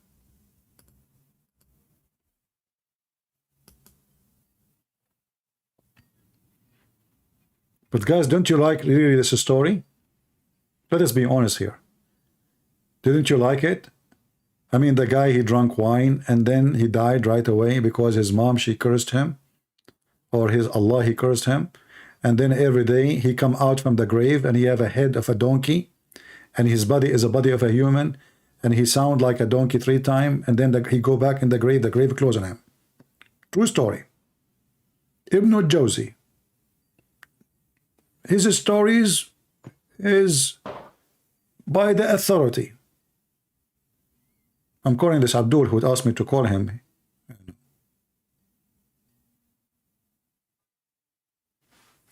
All right, this guy is not answering. I don't know.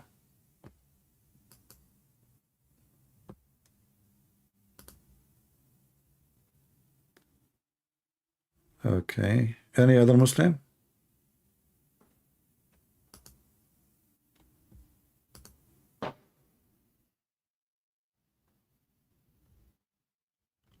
Missed call from Follow the Truth.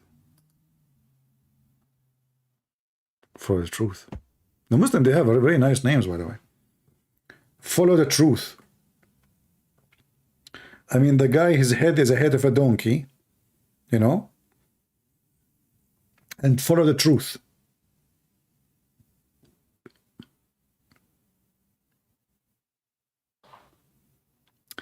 Please show me where in the Bible it says celebrating New Year. Well, all the Bible is about celebrating the year of the Lord. Don't you know that the Jews, they have a New Year, you idiot? Don't you know? They do. And okay, show me where in the Quran it says celebrate the New Year. You celebrate a New Year, Hijri, and you celebrate the birth of Muhammad. Show me. Muslims are stupid. They say things they can't even handle. So what about you call me, and I will show you from the Bible where you can celebrate, and you show me from your Quran where your prophets celebrate. Any celebration you do, any of them, all your celebration is false. All of them. Actually, if I go right now to YouTube and search for how Muslims celebrate, you would die laughing. Literally, you would die laughing.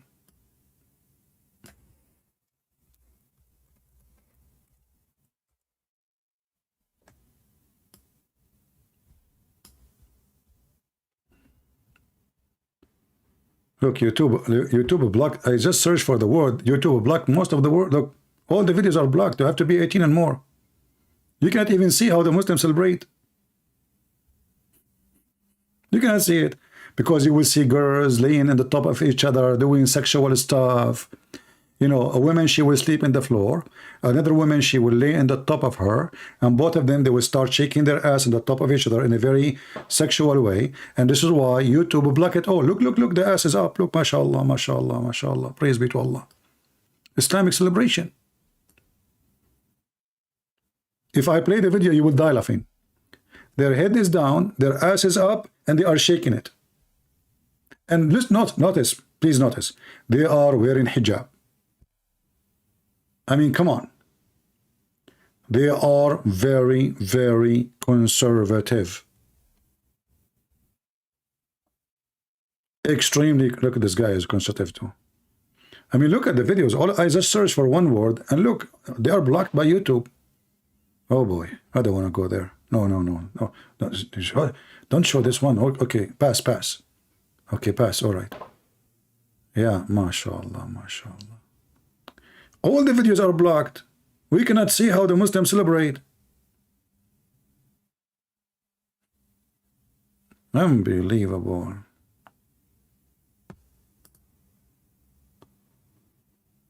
Okay.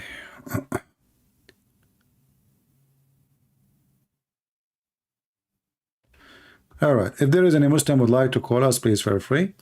You are more than welcome to defend your religion. And don't tell me I challenge Christian Prince. Yeah, you want to challenge me, call me.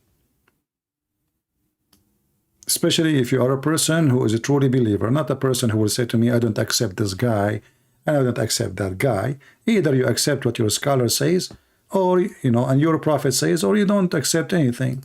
You are not a Muslim. So don't give me speeches. All right? Don't give me speeches.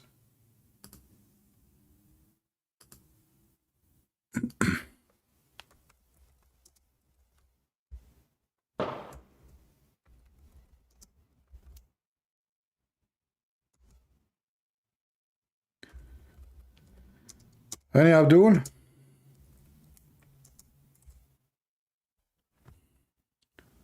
If you want to say to me Happy New Year, please say it in the chat here, not in the Skype. I cannot answer people.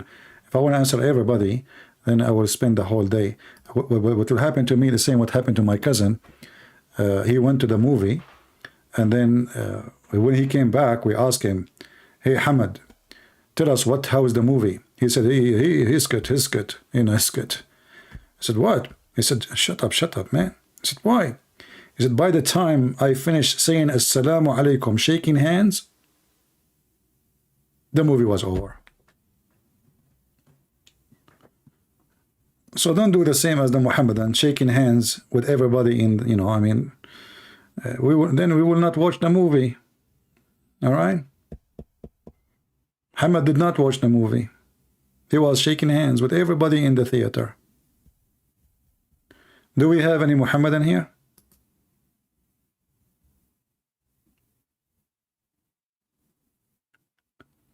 All right.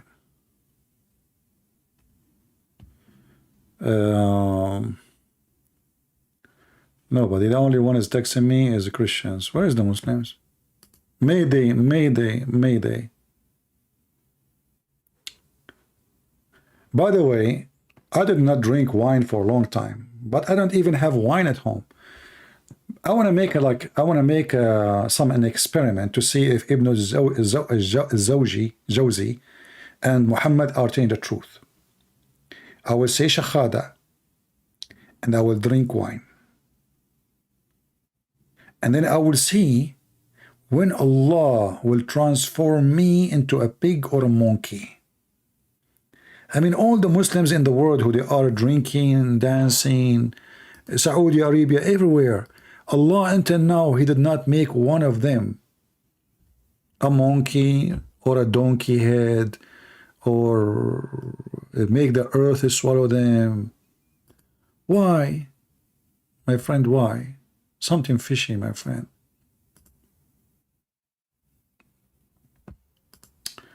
Somebody saying you have, what, how many?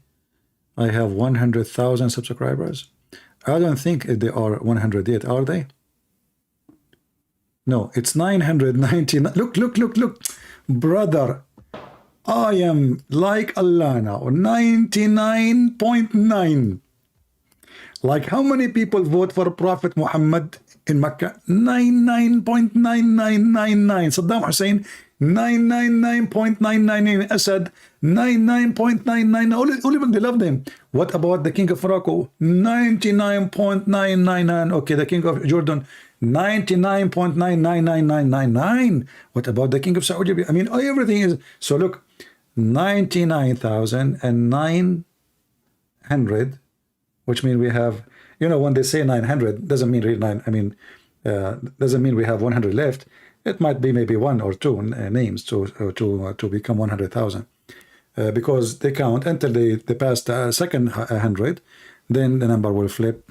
So look like maybe by tonight, before we enter the new night and New Year in USA, we will have 100. But anyway, maybe for me, I don't really care. Maybe it's better even to have a channel have, you know, just a few. Start a new one. Why not? So only people who they are serious, they will come and join us. And it's very strange that until now YouTube did not delete my channel, because each time I arrive to 80 something, you know, the channel is gone. I know what happened. Allah, He swallowed my channel. Yeah, He swallowed it.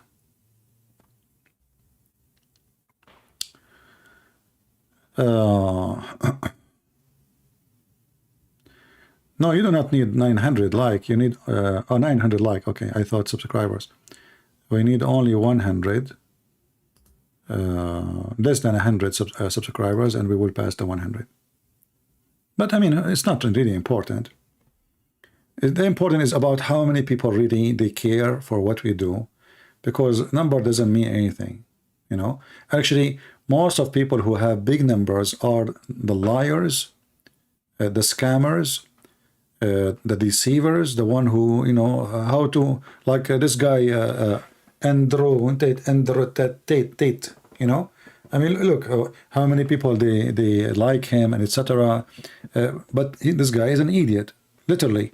Not only have no honor, he have no decency. He is even he call himself a pimp. He's proud about it. But because the world today is awkward and everything is upside down, you know, having a huge number doesn't make you good. Not necessarily. It might be totally the opposite. You know, if you see now a girl, she is making a video, a normal video. You know, she is wearing a normal clothing. She is not showing her skin. She is not showing her panty. How many people watch her video? Nobody. So numbers mean nothing. Like, you know, sometimes I like, because I like outdoor, you know. I like outdoor activities. I like hunting. I like guns, you know. This is my hobby. So I go and search for off a grid. Off a grid mean living like away from everything. Like you live, you know, no electricity, no water. You have to like find your way to do things by yourself. Okay, so if we look right now for off a grid, what we will find? Are we going to find some decency? Are we going to find even a video about off a grid? You will find that all the videos, if I type right now off a grid, you will find nothing but naked women in the thumb, and this is how they get the click. I will type it, off a grid. And remember, I'm searching for what? I'm searching for off a grid. I'm not searching for nakedness. I'm not searching for naked women, you know. I'm just searching for people living off a grid. What you will see. I'm not, maybe I should not even show in the, but you can search yourself. Very embarrassing. The one who have millions of views is the one they are showing their breast and their asses.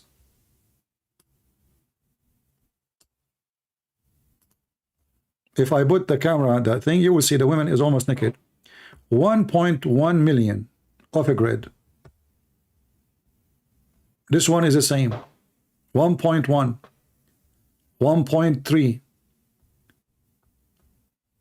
The one who have no women, no nakedness, they have 10,000 views.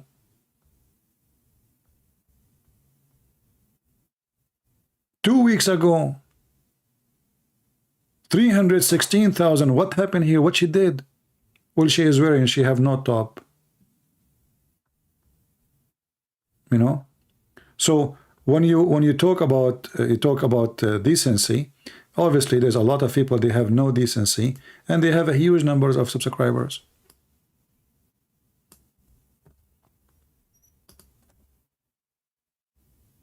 Numbers mean nothing. What is important is the quality. Jesus himself, he have 12 subscribers. Is that true? He have how many? He have 12 subscribers. Not 12,000, not 12 million. 12 subscribers. Quality. Quality who changed the world. See why it's important, the quality? The number, they know nothing. The Muslims, you know, like how big the number of Muslims? A huge number. But look at every Islamic country.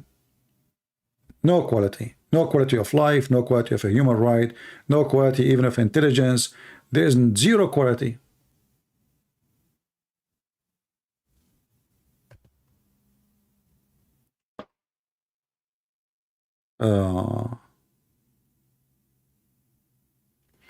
Did you hear about the attack in Syria? Hey, my friend, those countries are doomed since Islam came to this land. Name for me one country, Islam enter it and the country is healthy. Just name one. Whatever Islam come, Satan come with it. Violence, Muslim even killing, they kill each other. Every day you will hear Muslims attacking police station in Pakistan. But the police are Muslims. They attack them. This is Islam, my friend. In Egypt, they want to kill the soldiers or the Egyptian soldiers. They are Muslims. It doesn't matter. For them, they are not Muslims. So this cult is extremely dangerous. This is why Muslims themselves, they don't want it. Did you hear about the Pope pass away? My friend, is that important? He passed away, and you will pass away, and I will pass away, and the guy is very old. Let him go. Do you want him to stay longer? What is the benefit of him? What is that, you know?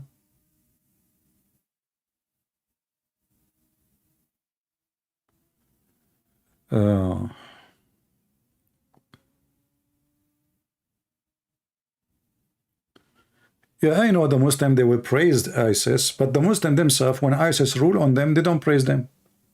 You know, when ISIS, they control the city of Al-Raqqa, I saw many documentaries made by Muslims about how much they hate them. Why they hate them? Because they don't want Islam. The same day ISIS, they left the town, all the Muslims in Al-Raqqa, they shaved their beard. And they were jeans. Jeans is haram. The same day, everybody have no beard. The same happened when Mohammed he died. Most of the Muslims, they became apostate. This is why we have a war. It's called the War of Apostate. Do we have any Muhammadan here?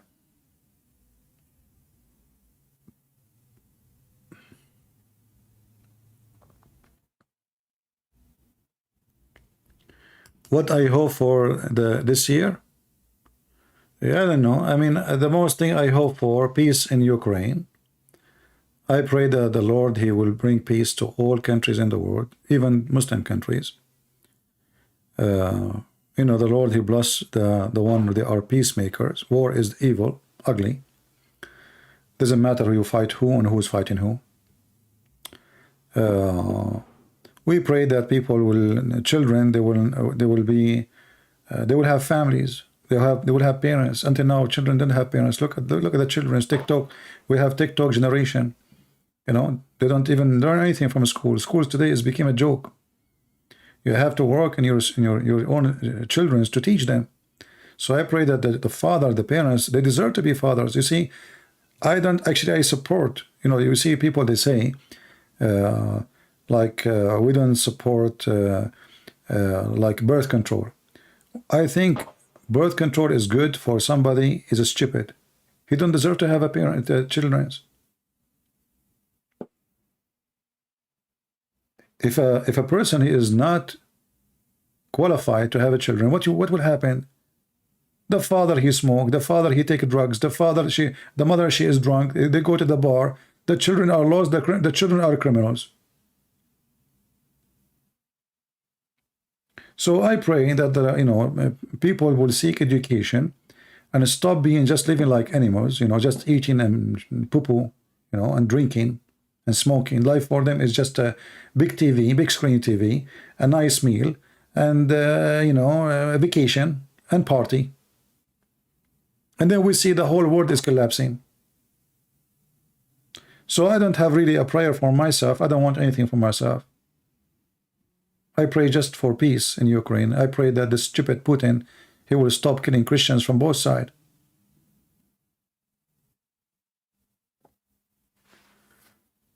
You will let the children have sex, Christian value. Look who is talking about children having sex. Isn't it your prophet he have sex with Aisha at the age of 6? And look at the stupidity. I just said that we are against any of that, and this guy is talking, you let Christian kids have sex? You are the one who have sex with the children. It is legal in Islamic countries to have sex with the children. And I can show you even the verses from the Quran.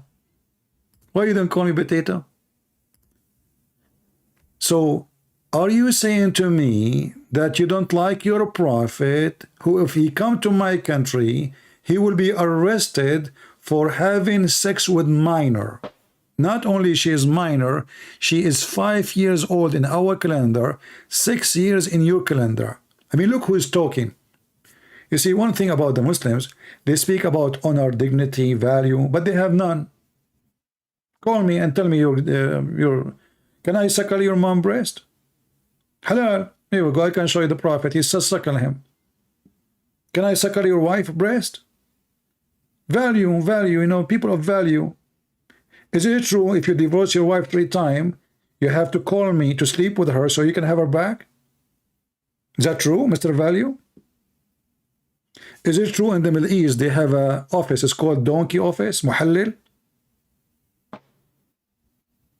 So a husband, he divorced his wife, he cannot have her now because he divorced her 3 times. She cannot come back to him unless she go and F a new husband.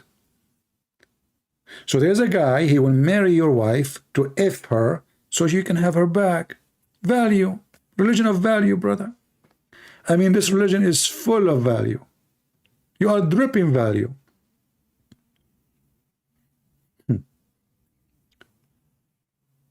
And look how filthy even this book. This book says, she is not lawful for him until she if a new husband. This is Quran. We are typing in English.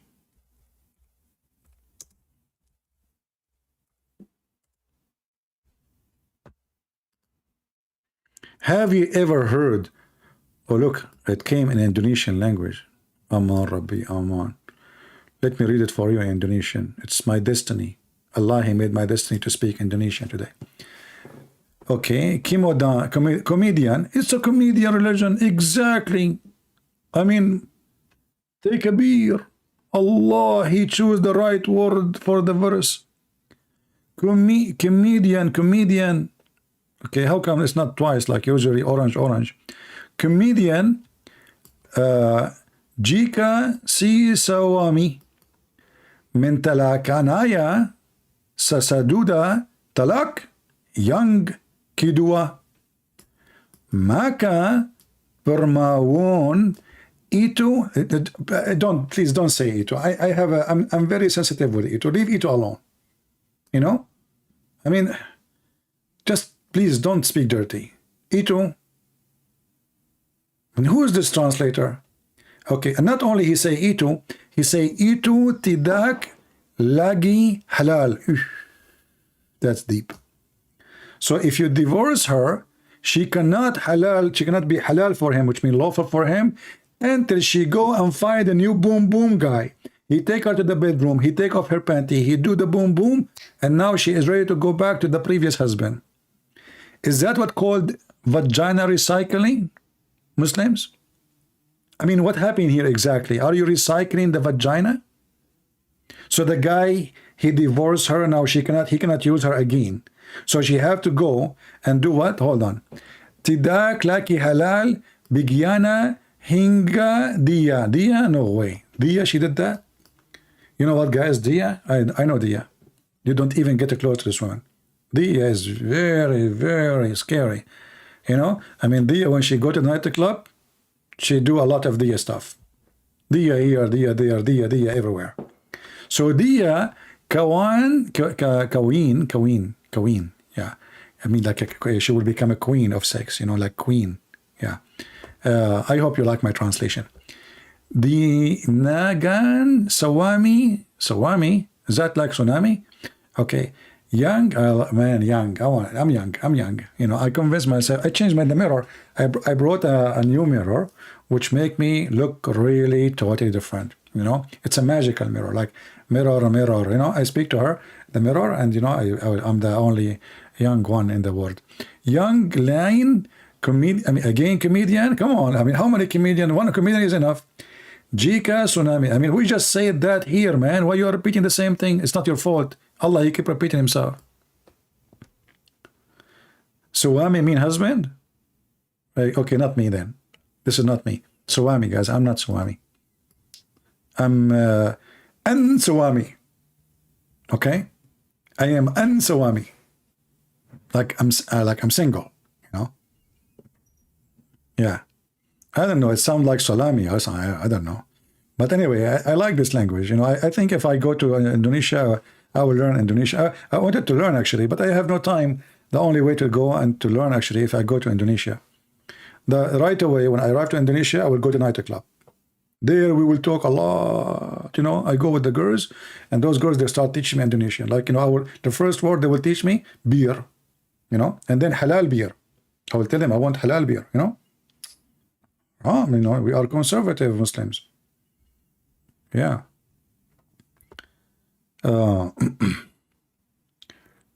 Comedian, I mean later? Are you serious?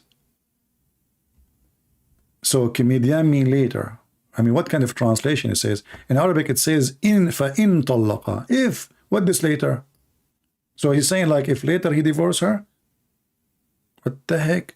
Have you ever heard of somebody saying if later he divorced her? What kind of Arabic? What kind of Indonesian? I mean, translation is very... This translator, I think he was translating in the nightclub. Do we have any Mohammedan want to say anything for us? Beside comedian? Later? Anyone? All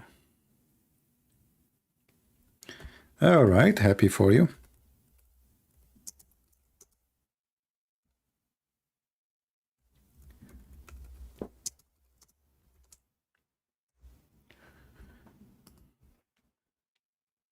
Do we have any Mohammedan would like to call us? Why if a Muslim woman, she got divorced from her husband 3 times, she have to go and do boom boom with the new man? What is the wisdom of this? What exactly the reason? Any Muslim can tell us? Any Mohammedan?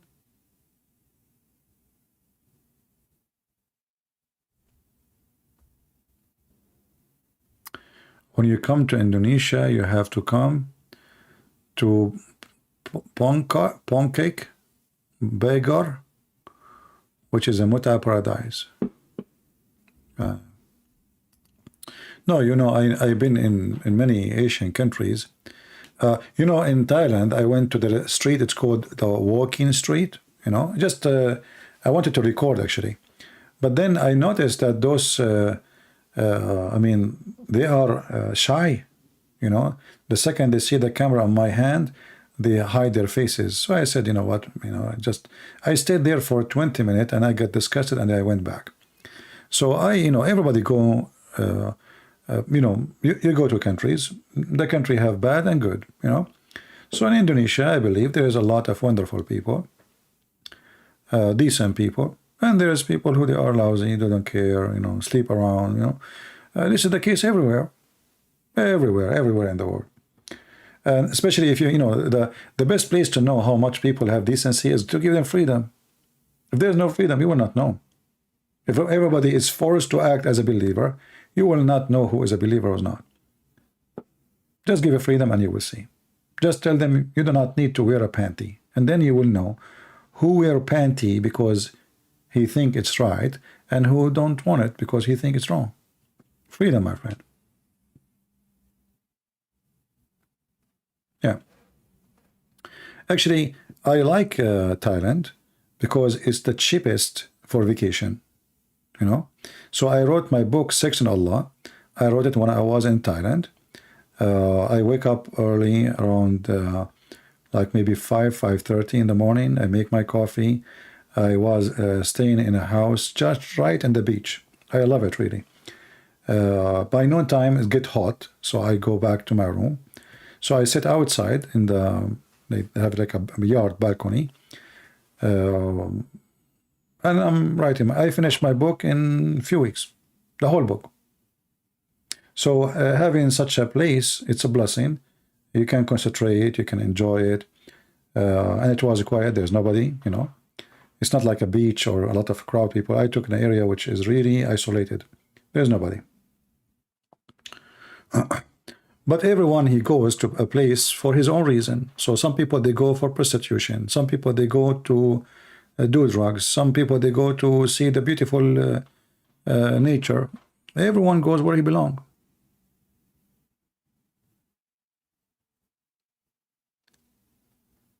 All right? Everyone goes where he belongs. The fly, they go to the garbage, and the bees, they go to the flower. You do not need to separate them. Just put flowers and put garbage. Happy year of the Lord, my friend. Happy year of the Lord. We pray for peace. We pray for peace in Ukraine. You know, it's very painful to see every day more people getting killed. I mean, those people are poor. And, you know, it makes me really angry when you see, because they are poor, people, they take advantage of them, and everybody is putting conditions on them. Like in America, you know, they are abusing the Ukrainian to support them. Many people think, oh, the American they are supporting. They don't support for free. Nothing for free. So this stupid Putin, he put a lot of pressure in poor countries. We have many beasts in this earth. I pray they will not exist soon. But would the Lord answer my prayer? I don't know. Like Putin, Erdogan, the Prince of Qatar, you know, who else? Who else? Very evil ones. There's a lot actually to count, you know. People who they are really causing chaos in the world and supporting terrorism. But from my heart, I pray for all Muslims to have peace, even to have a good life. We as Christians, we should not hate them. But, you know, we hate those who do teach hate. You know, when we speak against Islam, I'm not speaking against a person who's a Muslim. I'm speaking against a false teaching will take you to hell. As simple as that. Erdogan is a good man? Well, you need to ask the Kurdish about that, and the Syrian, and the Iranian, and his people. Every single person will go in the election against Erdogan, he end in jail. You see how good he is? Actually, Erdogan, he made Turkey the most weak country ever now, because he put all the expert army officers in jail. All of them. He is supposed to cleanse the army, since what it's called the Q against him. And right now, he is like a puppy. So in the beginning, he wanted to change the regime of Syria. Now he is kissing their ass. He is desperate to visit Syria. Why? Because he noticed the Russians will not let them down. So the Assad is staying. He did the same with the Saudi. He want to fight the Saudi. He wouldn't want to speak to them. The Egyptian, the Emirati, the Bahrain. And later he come like a puppy kissing their ass. Why? Because Turkey is bankrupt. So my friend, when you talk about a country, go and see what someone he is called the president, what he did. Like as an example, Biden, he came to USA. He made our economy way, way, way bad compared to what is before. But still America is one of the most worthy, if not is the most wealthy country in the world. But Erdogan, he made the country currency equal to toilet papers. Go check it out. The price of the chicken in the morning is different from the price of the chicken at night. The same day. 3 times, 4 times. You don't even have a country, my friend, in Turkey. There's no country. And this is why this guy, he's like a beggar for money. He sat in front of a church or a mosque, and he threatened he will make noise if you don't give him money. So he threatened the European, I will open the borders for immigrant. Give me money. They gave him money for the last 10 years. He never have enough because his country is bankrupt. Even though the 4 million refugees from Syria, they are Muslims. Why the European, they will pay you? Well, because simply if you don't pay me, I will let them come to you. Very simple, you know, gang. So he have no honor. The country is going back down. He is claiming to have a lot of accomplishment. He lied to the Turkish, claiming that he discovered gas. And if you ask, where is the gas of Turkey?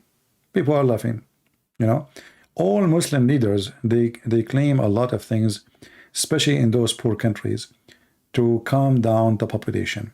So suddenly they discover gold, millions tons of gold, but nobody see them. They are not there to make you just dream, you know, dream, just a dream.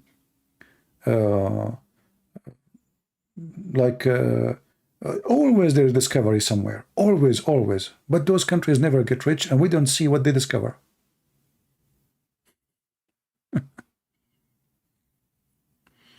You don't see ever what they discover. Yeah, Erdogan, he go crazy because Cyprus, they are finding gas. Yeah, Greece, they are finding gas. I mean, next border, and the border next to them in Syria, they have a lot of gas where the Kurdish are located. You see, this is why Erdogan trying to occupy that area, not because he is trying to fight the Kurdish as he claimed, but he is a thief. When ISIS was occupying that area, ISIS was selling the oil and the gas, the methanol, to Turkey for very cheap price. He's a thief.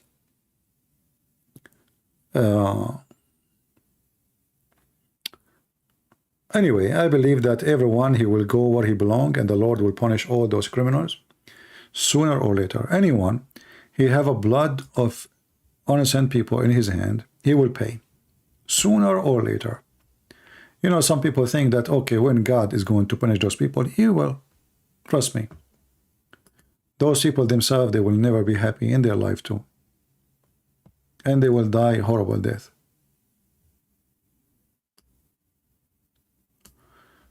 Any ustaz from Indonesia would like to call us?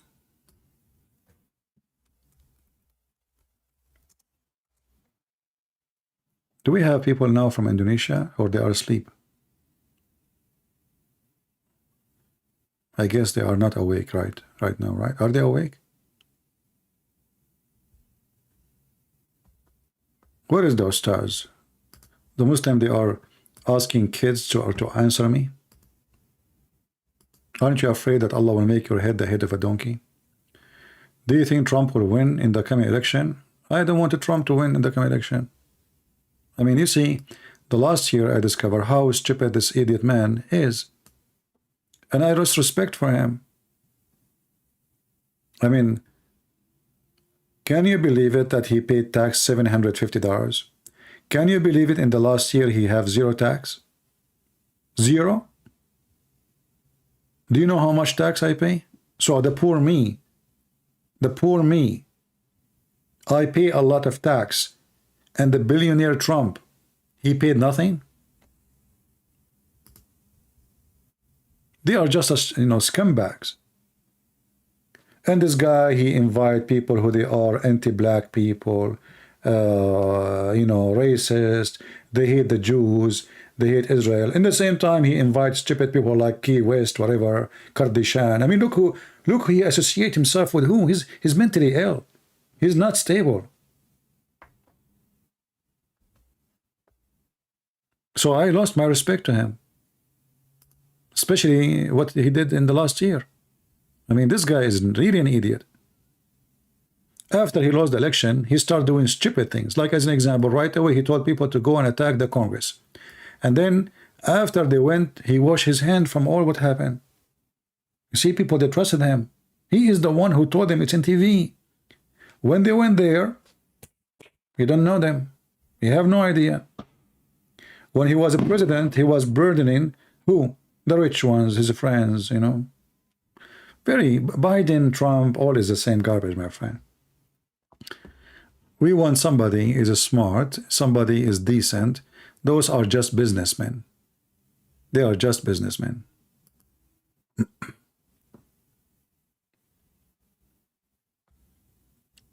So for me, I did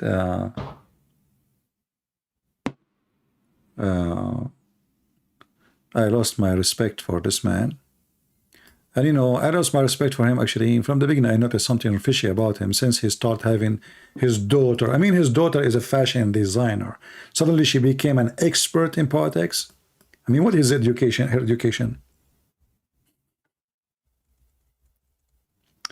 He went in TV. He said, Qatar supporting terrorists. They need to stop. And then later, Qatar, they rented a building from his son-in-law for $1 billion. Isn't it this is obvious that this is a bribe? Isn't it this is obvious?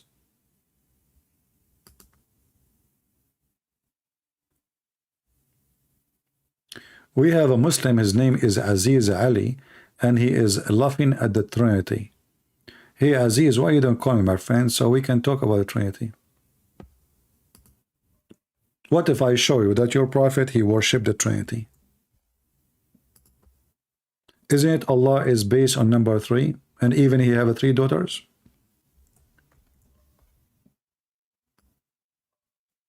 Are you there, Aziz Ali? Your God himself is a Trinity God. When you recite the Quran, you say Bismillahir Rahmanir Rahim. Allah, Ar-Rahman, Ar-Rahim. Why? If your God is one, why you recite 3 names? If you say to me those are 3, okay, why 3? Why you start everything you do by 3? Why you practice ablution using the method of 3? Washing your nose 3 times, your mouth 3 times, your hand 3 times, your feet, I mean everything. Why 3 times? Can you tell us? There are Unitarian Christian. Well, they are not Christians. Anyone, he is not a person believing in Trinity, he is not Christian. Christians is those who believe in, even your stupid Quran says so, you stupid. Even your Quran says that the Nasara, they believe in the Trinity. He did not call them, he called them Nasara. You Muslim, they say Nasara mean the helper of Jesus.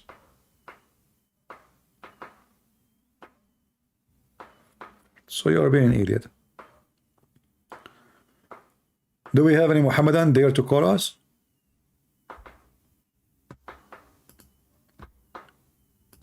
Don't forget to subscribe, especially if you are a Muslim, because we can help you to leave Islam, you and your family, and we can teach you what do you need about such a mad religion.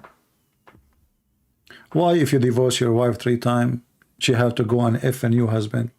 Because number 3 is perfect. If I go right now and search in the hadith, I will type just in English number 3 in front of your eyes. What I will find? Watch. I did not search for anything. I just typed the word 3 times. You're a prophet, he seek burden from Allah 3 times. Why?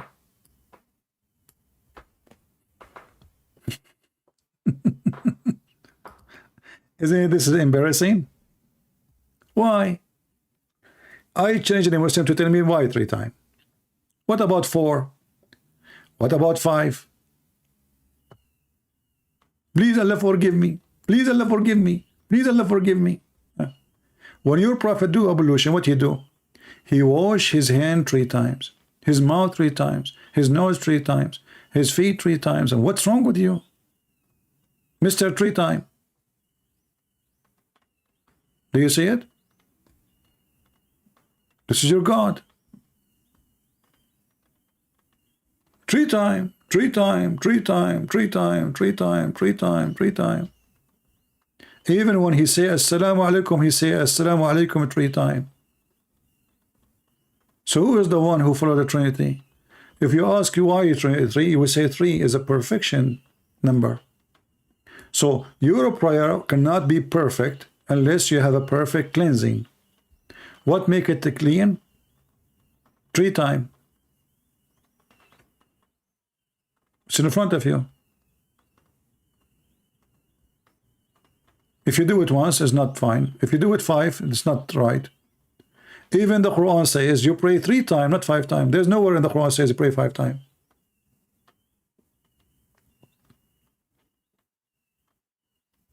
Even when you die, the angels will come to you in the grave and they will ask you 3 questions. Is that true?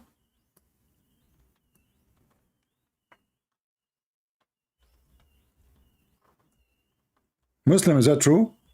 The angels will ask you in the grave.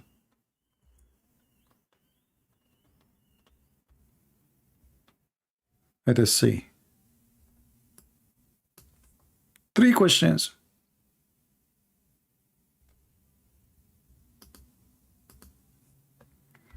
There's a video of the punishment of the grave, which is hilarious. We used to play it. A guy from Pakistan. And the guy is so into the, he really believe in it, the stories of Muhammad. If you watch it, you will die laughing.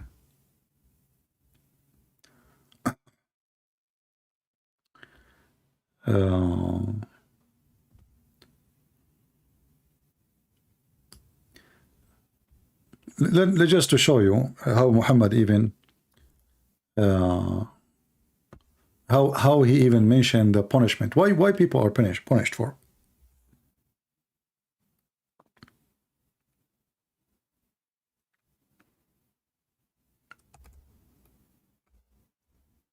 Any Muslim can tell me what is the most reason for punishment in the grave? Is it true it is because you pee?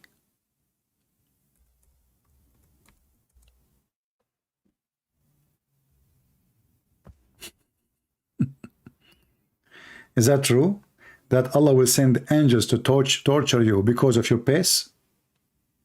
So your God will not torture you for having sex with the children's, for being just because you do piss, Allah will send angels to torture you. Do you see how piss is so serious? And then we find that Muhammad, he showered with piss. And we find that Muslim, they drink his piss. And then if a piss touch your feet, Allah will send angels to torture you. Are you there? This must be true, by the way. This is Sahih Hadith. It says they're authentic. Authentic, brother. The Messenger of Allah said most of the torment of the grave. I mean, you are dead and now they are punishing you in the grave. Are you dead or alive? I mean, say to the guy, I will send you your mother-in-law to live with you in the grave. That will be a torment. Or tell him, I will send you your previous wife, which, you hate her very much. That will be a torment. But angels in the grave because he did piss? What about saying to him, I will not give you Wi-Fi? Here we go. He cannot watch TV, no movies, no YouTube. He cannot listen to Christian Prince. They will come and they have with them a hammer. Have you ever heard of the story of Thor? Two angels coming with the hammer and they ask you 3 questions. 3 questions. First question, what is your religion? You say Islam. If you don't say Islam, they will hit you. And you will go 70 feet down the grave, brother. You are in the grave now, and you will go 70 down, because the hammer, brother, hammer. And the funny is, the Muslim, they have like millions of articles and videos about the proof of the torment of the grave, brother. Man, it's proven to be true. It's true.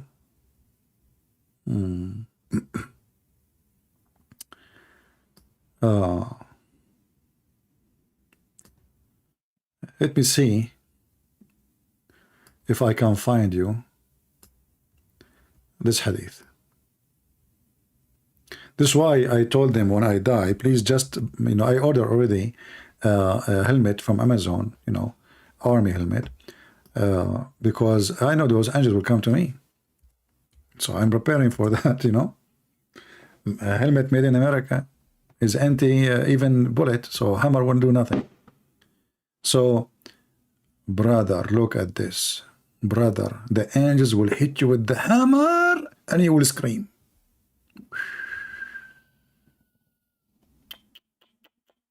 They ask you, who is this man? With Muhammad, they will show you a picture. Who is this man? He will say, I don't know. They hit you. Brother. And when they hit you, you will go down in the earth 70 something, brother. It's amazing, true story. Those are true stories. Yeah.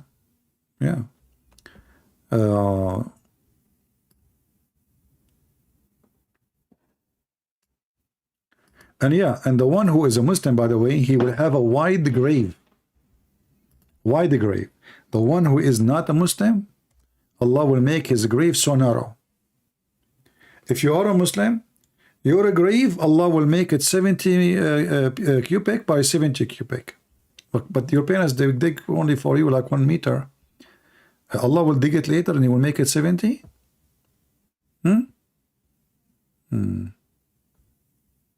And not only that, those the grave, he is inside the grave will be green. Like a greenhouse, you know, in the garden. Yes. And there is light in the grave. Look, even the Muslim, they calculate how many square cubit. Look, brother. Abu Hurairah reported Allah Messenger saying, when the dead is buried, 2 black and the blue angels, one called Al-Munkar and the one is called Al-Nakir, they come to him and ask him what his opinion he hold about this man, which means Muhammad. If he is a believer, he replies, he is the servant and the messenger of God.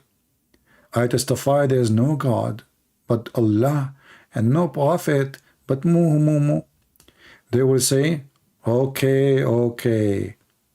They know now. He would say a space of 4,900 square cubits is then made for him in the grave. You have a stadium, man. It's illuminated for him, and he is told to sleep. He's asleep and it's illuminated now, and it will then express a desire to return to his family. Oh boy.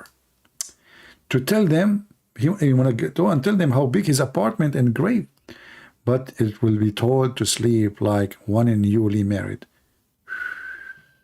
Hey guys, I'm not sure about this. Are you saying that those who are newly married, they sleep too much? What the heck? I thought they will be busy making babies. They will sleep too much, right? One day a Christian will be sorry, but it will not be over. My friend Aziz Ali, my friend, I feel sorry for you. Do you know what will happen to you, Aziz, when you die? Is it true? And I challenge you to tell me I'm lying, that they will push a big piece of clothing in your anus to avoid the 99 dragons to go inside your anus? Tell me I'm lying, call me. So who feels sorry for who? Guys, there is a story. I should find it. Funny story. There's a guy, a Muslim guy, he died. And then a Muslim scholar, he was there, and he looked at the guy, you know, a funeral. The guy, you know, the Muslim, they wash him naked. They wash the man, he's naked, and they place him on a table. So the scholar, the sheikh, he said, you know what, this man is not dead. The Muslim, they said to him, what are you talking about? He's dead. He's not moving, he's not breathing. He said, okay, let us do this. He put his finger in his anus, and he said, look, his anus is warm. And then after that, everyone in the funeral, he start putting his finger in the anus of the dead man so they can examine the dead body. So Ali, if you don't behave yourself, I will go on your funeral.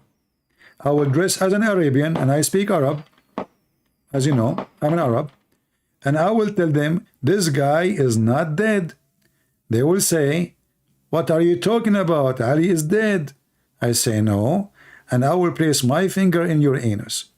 And then everyone in the funeral, even if they are 10,000, they will place their finger in your anus to examine if you are dead or not. You can find the story in what is called the website, Shihab.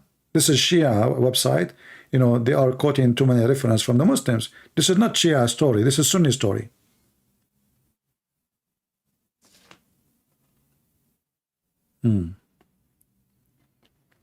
So don't go there. Otherwise, you know, I have 99,000 subscribers. I will go and I will take them all to the funeral, your funeral. and then I will tell them he is not dead, and I will put my finger, and then everyone will place his finger. Yuck. What a religion, man.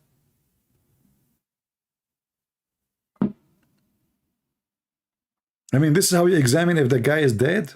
You cannot find different solution. What about put it in his mouth? His anus. You are in Arabia, in Hawkes. You know Arabistan Arabi? I do not know Arabistan Arabi. That's deep. That's very deep. I'm warning you, if you insult me, I will put your name in my list of funerals, and I will take my subscribers. You know? By the end of the day, we will have 100,000 subscribers. Guys, do you know how many Muhammad, according to Muhammad, how many people they attend the funeral of Harun, the brother of Moses?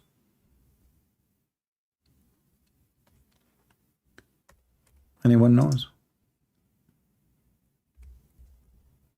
Let me find the hadith. Hold on. 40,000. 40,000. But this is not a big deal. I mean, the number is not the big deal. 40,000, all of them, their name is Harun.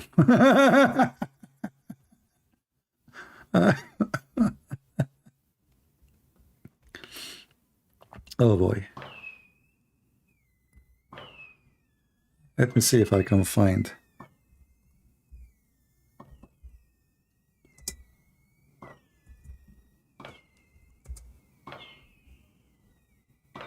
All right.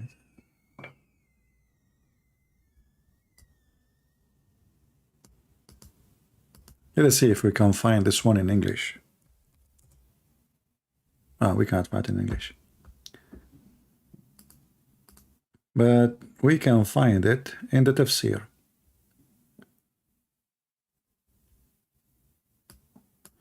Actually, maybe we can find it in Ibn Kathir in English. Hold on. If we go to chapter 19, verse number 28, let's try. 40,000. Muhammad, he do not know how to lie, man. I mean, Muhammad is the most truthful person ever. I mean, okay, so now there's 40,000 people in the funeral. All of them, their name is Harun. Why? All the nation of Israel, they use the name Harun. There's nobody called Moses, nobody called any name.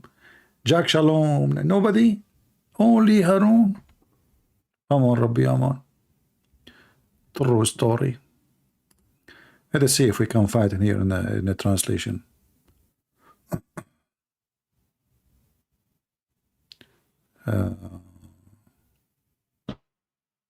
Maybe it's not here. Okay, they took it off. In Arabic, I think it exists in Arabic. But we can go here. This is an Arabic website, and this is the interpretation for the verse. It says here, let me show you. I will use Google translation. I guess it's going to switch now to Indonesian. Oh, it's in English. All right. So Aaron and Moses, etc. Okay. So he was followed in the funeral. 40,000 of children of Israel. All of them, they are called Aaron. Brother. 40,000 was in the funeral of Aaron, and all of them, brother, their name is Aaron. Let me send you the link. And remember, you have to use Google translation. And remember, Prophet Muhammad, he don't lie. He don't lie. This is all is true. Well, I was there. My real name is Harun too. You know? Yeah. 40,000, all of them from the children of Israel. And all of them, their name, 40,000, not 14. 40,000. 40, not 14. Why you are shrinking the numbers? 40,000. All of them, all of those 40 in the funeral look like, you know, Musa's, he did not attend the funeral. The family did not attend, nobody, because your name is not Harun. You cannot attend the funeral unless your name is Aaron. 40,000 attend the funeral, all of them they are Aaron. Everyone. And for sure Muhammad is telling the story, the true story. You know, even though Muhammad never saw Aaron and he never was there, you know. Hey, my friend from Ghana, how are you? Thank you, brother. We love you too. All right. So I think we have a good time today. And those, like, you wanna translate to the Indonesian, cut the part which you think it's good to answer those liars about what he said.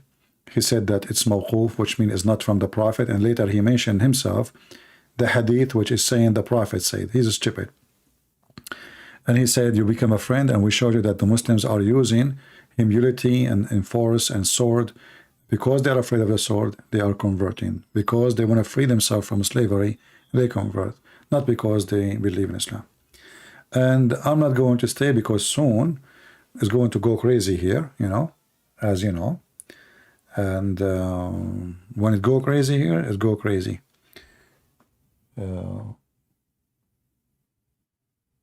And the bad thing, there is no snow and there is no rain.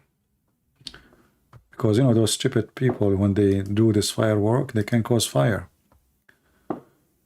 And what we can do. Anyway, I want to say to all of you, Happy New Year of the Lord. We pray that all of you will have, and your good prayer will come to be true. Good prayer, because some people, they pray for evil, right? Like Mohammedan. Mohammedan, they pray for evil. They pray for the death of people. They celebrate death of people. They love seeing people getting hurt, because this is Muhammad, you know, what he taught them. And that's what the Quran do actually too. So we don't want to be like the Muhammadan. Make a good prayer. Don't pray to curse the Muslims. Don't make a prayer of hate against Muslims. We are Christians, remember that. We pray for good. For our Lord is the good Lord. And the Lord himself, he knew who should be punished and who should not. Don't worry about it. It's not because you pray for somebody to be punished, he will be punished. He will be punished anyway. He will be punished. A criminal, he will be punished. He will never get away with his crime. No matter what. No one can protect you from the Lord himself. So, I will pray for peace in Ukraine, in the world. I will pray for Muslims to see the truth, and the truth will set them free. I pray that the coming year we will have more millions of Muslims living Islam, as we saw. We pray that in Saudi Arabia, Islam will shrink faster and faster. I'm very thankful, actually, that this man, the Crown Prince of Saudi Arabia, he become in charge. And I pray that this year he will become the king. And then Islam is bye-bye for a long, long time. Maybe forever. I pray that every person get what he deserve. The good one get what he deserve, and the bad one get what he deserve. I pray for all of you to be in good health and wealth. I pray for your family. And for me, I have no prayer for myself. For I believe the Lord, he knew what I need and what I don't. So I don't like to pray for myself. I like to pray for the world. And I want to have a happy life by having happy people. Not me happy. Happy people, because that make me happy. When I see people are happy, when I see people live in Islam, when I see Christian learning to defend their faith, that make me happy. So when you are happy, I'm happy. And when we have more children's youth are saved, and they listen and they learn, we are creating a new generation of warriors who defend the faith, not TikTok of girls dancing and people watching. We want really Christians. Number doesn't mean anything. What means is the quality. So we pray for the quality. and the quality we stay. Christianity was always best when the Christians were discriminated, not when they are comfortable. The disciples, they paid their life, every single one of them. At that time, Christianity was flourishing. And now, Christianity is flourishing because there is still disciples. But a lot of people, they call themselves Christian by name. They don't count. The one who count is the one who serve the Lord and he do something for the Lord. You know, there is the parable of the talents in the Bible, and you will see the one who invest, the one who double it, and the one who hide it. So don't be the one who hide it. Don't be, because then you will be sorry. That means you are selfish. One day you will go back where you came from, and then you will be questioned, what you brought with you for me. If your hands is empty-handed, and God don't want your money, God, our God, you cannot bribe him like the God of the Quran. The God of the Quran says, if you give the Prophet a loan, Allah will double it for you in heaven. That in Christianity is false. In Christianity, you cannot say the word thank you God 100 times as Muhammad, the stupid Muhammad said, and your sin will be forgiven. That only for stupid people. That cannot be true. You say 1,000 times or 100 times, nothing will change. Nothing will change.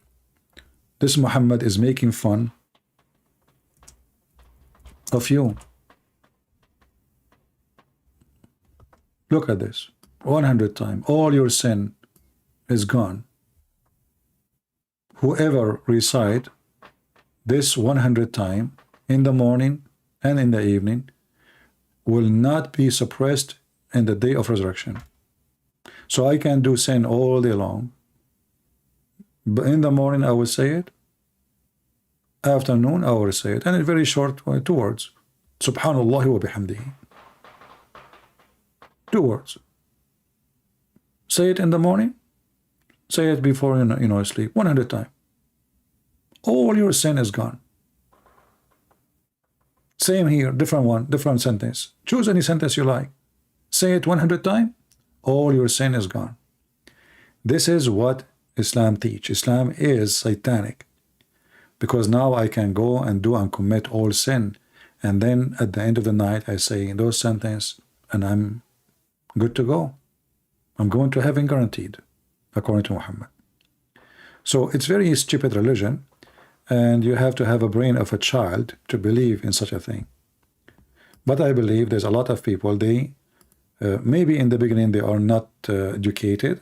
They are not focusing, not reading carefully, but by our help they will see that this cannot be from God. This is the opposite of what Jesus said. Remember when Jesus said, not everyone says to me, Lord, Lord. So you say it to Jesus 100 times, 1,000 times, 1 billion times, doesn't make you go into heaven. He said, not everyone says to me, Lord, Lord, will enter the kingdom of my Father, but the one who does his will. Muhammad, here you say a sentence, you go to heaven, that's it. That is a fraud. That is Satan. He's trying to fool you so you can do more and more and you go to hell. Because at the end of the day, you say those funny words and now you are going to go to heaven. Very stupid religion. It's not godly and it's far away from anything is good. The good God will not accept a foolish words. Your words mean nothing if you don't practice your words. Do we agree? Your words mean nothing. So you say God, God, but you are a thief. You say God, God, but you are a child molester. You say God, God, if like I saw in the TV, there was like this when the snowstorm happened, some filthy people they start looting the stores. But they are thieves. As soon as they get some freedom, here we go. They are all over the town. So there's a lot, it's true, there's a lot of evil people. Just give them some freedom and you will see. Imagine if we say there's no police. Do you know how many bank robbery will happen around the world? So some people think that people behave because people are good. No, the majority of the people are bad everywhere. The majority, not the minority. Just take the power from the authority and see what will happen. looting, raping, killing. The strong will kill the weak, and it's like an ocean. Big fish will eat a small fish. Human being is a very scary creature. And if we leave ourselves without the teaching of the Lord, that will make us not only, the little minority, maybe we will not exist, because everybody will be deceived. Everybody will be evil. Evil will become a lifestyle, Evil will become a lifestyle for many people. And this is what happened in many countries, because they are now fighting the Bible teaching. You will see drugs, you will see fighting, you will see shooting, you will see low manner, you see low ethic, because the ethic mean nothing. Everybody live as he wish. And as long you live as you wish, then you do as you wish. As long you don't believe there is God and there is punishment and there is penalty, so why you will not be bad? What bad mean? That word doesn't mean anything to you.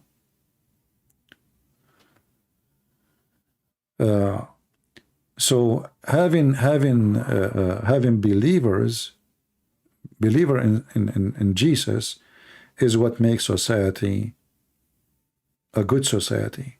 The second you take his name away, you will find something different. Like there's a city in USA, it's called Philadelphia. Philadelphia, maybe 97% of it is atheist. They are liberals and they are atheists. Go check it out. Just search in YouTube, Philadelphia. People walk in the street like zombie. Drugs, people sleeping in the street, sex in the street. They take drugs in the street. There is no government. There is no police, because the police are liberals. They don't believe in the Bible. The mayor is against the Bible. The whole town, is anti-Christianity. They want to live like this. Go and see what's happening there. The second you kick God out of your town is not a town, it's a graveyard. I can right now search for that city. Let me do that. I will not play the video, but I will just to show you what I'm talking about.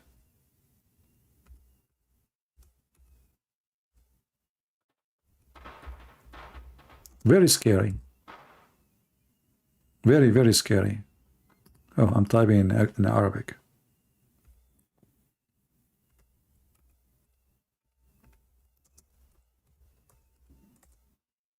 Again, we are typing in Arabic. What's happening? My keyboard is switching. What the heck? My keyboard keeps switching.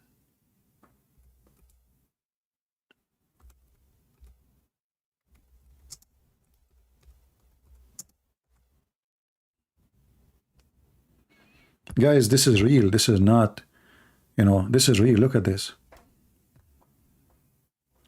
Do you know why this woman, what she's doing? They walk in the street and they bow down like this and they don't move. This is not like a picture. The woman, she will be standing like this for maybe 40 minutes, 50 minutes, maybe an hour. They will walk in the street and they will bow down because the drugs damage their brain. And now they are seeing things in their head. So they see things. They are like, they think they are sitting in the couch or watching a movie. It's a zombie town. Look at this. Look at this.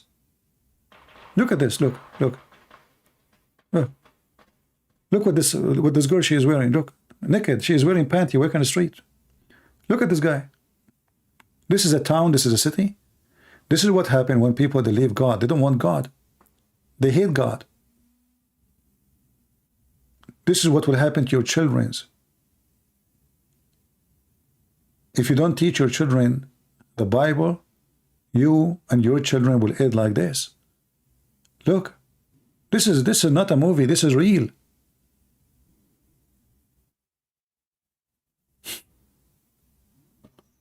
Look, you see how they bend down? She's bending down and I don't know, she is pissing or I don't know, but she is crazy. Look at this. Nobody want to work. Nobody want to go to have a job. They want to have drugs. They want to smoke. They want to go party. They want to have sex. They don't care for anything. Look at this guy.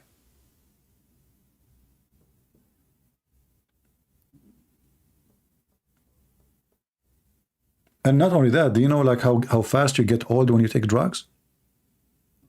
So maybe I would add one more wish, you know, that we will fight the drugs and people will be aware that drugs is satanic. Totally satanic. Look at this. This is not a city. This is not a town. Look at this young girl. How people they end like this. The devil, my friend, when you welcome the devil to town, the good God will leave you alone.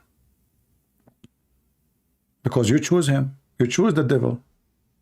The devil is your God now. So why anyone, I mean, when they say to you, don't teach the Bible, we don't want the cross, we don't want churches, take the Bible from the hotels, and this is the result. This is the result. The more they do this, look at those faces, look. Those are young people, those are not old. But when you look at the face, you will think this person is old, like maybe 80 years or 70 years, what 80? I mean, is dying actually.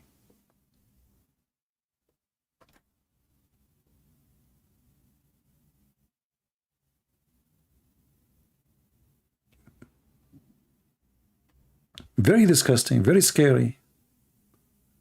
So you need to teach your children about the drugs, about all evil things in around you.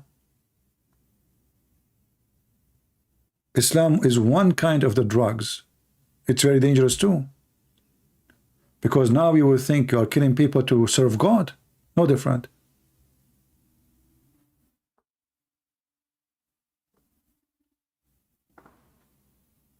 Imagine you live in such a city. Look at this. What is this? And this Biden and Trump, they were busy giving money, help to countries around the world, when this is what happened in our country.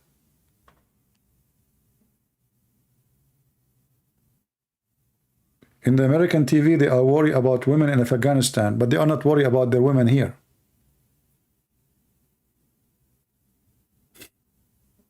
This is what happened when you have the new Taliban. The new Taliban is the Democratic Party and Biden. War against Christianity, war against the Bible, war against the good manner, war against marriage, war against being even your gender. They want to change your gender. And this is the result, my friend. So be aware. Be aware of what's happening, because you can be a victim too.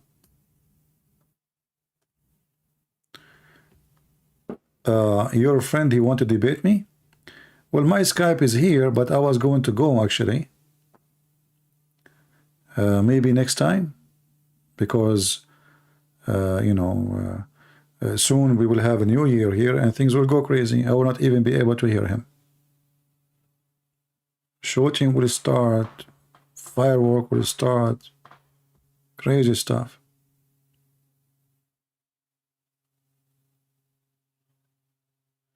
Yeah, you know, when you don't have faith, you don't have a belief, then you are just, you go with the flow, you know, the flow of the earth. Whatever the earth want. Nightclubs, you know, drinking, party, yeah. And then, you know, like you hear about shooting in nightclubs. So I say, okay, why you go to nightclubs? People are complaining. Like there is shooting. What do you expect to see in nightclub? Philosophers? Genius?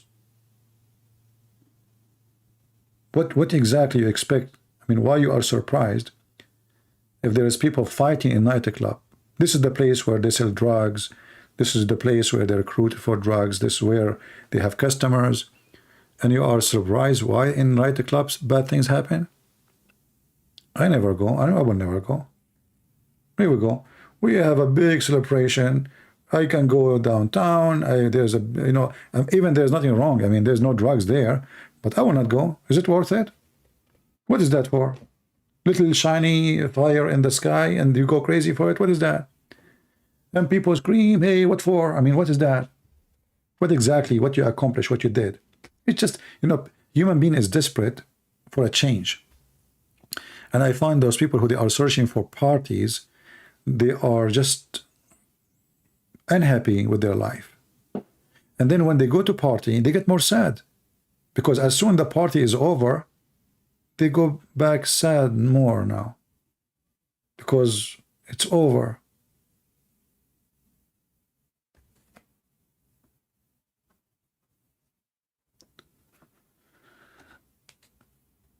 Always we say that appreciation is the key of happiness, nothing else. If a person who live in any poor country in the world and he appreciate what he have, he is more happy than someone he have a lot of money like Elon Musk. This guy, he have a spaceship. But trust me, this guy, he have millions of enemies. He cannot even go free in front of his door to have something, like any human being. Can he go to a restaurant like everybody? No. Can he go just walk in the street? No, he need a bodyguard. He will be killed. Even other countries will kidnap him. Intelligence from different countries. So when you live a life which is simple, even if you are poor, you might say to me, oh, you do not know what poor mean. You do not know what hungry mean. Trust me, my friend, I went through a lot of things in my life. And nothing changed, and I will never change. Because a human being always will stay poor, even when you are rich. Actually, the most poor people is the rich ones. The more rich you get, the more lonely you are. The more rich you get, the more friends who are fake you have. Because they are friending you because you are rich. Let us see if you are poor, who of them will friend you. And not only that, you will notice people when they get rich, they don't want to friend the poor one. Like, you know, Obama, he speak always about supporting the black community. Then when he become a president, and even after that, he bought a mansion between the white people, the rich white people. Why you don't live with the poor? Trump, he speak about the poor too, but where he live?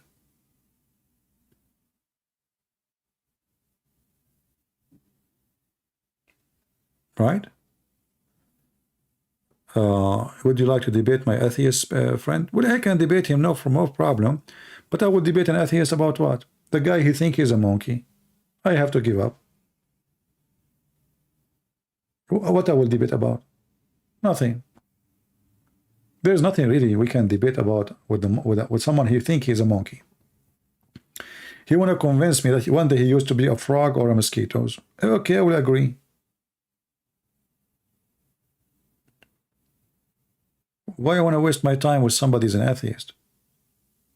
Atheist is somebody, he is, you know, weirdo. He's confused and he think he's an animal. So what we share together to debate about? Nothing. And then you ask the atheist, are you going to have sex with your mother? He say, no. Why you are insulting me? Okay, well, aren't you an atheist? In which book it says it's not a good manner to have sex with your mother or your daughter? This is you take it from somebody you have a belief. Is that your book? Isn't you an animal? Animal, they have sex with their mother. Either you are an animal or you are not. Are you saying to me you are an animal with value?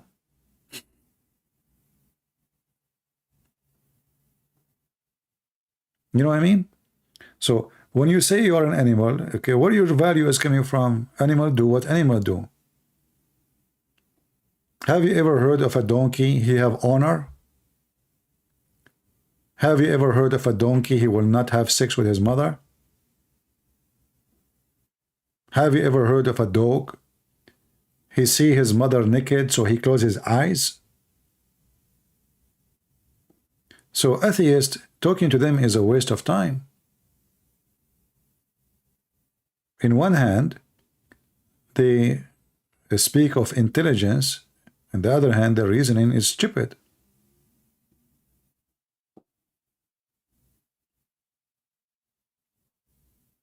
Very stupid reasoning. So there is nothing to debate about. An atheist, he will tell you he believes in the Big Bang. If there's any proof of it, he will say to you science. Even science never says so. Science says theory of the Big Bang. I can make a theory now.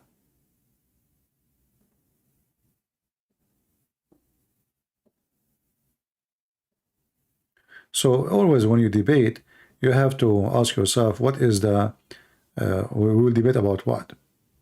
There's nothing. When we debate with Muslims, you see Muslims and atheists, they are the opposite, but they are in the same direction. As an example, the atheist, he want to prove to us that he used to be a monkey, like Darwin. And the Muslim want to prove to us that the Jews, they used to be human and they become monkeys.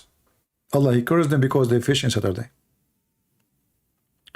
So one, he want to prove to us that human used to be monkeys and they become human, and the other one will prove to us that human become monkeys. So now we have two religions. Atheism is a religion.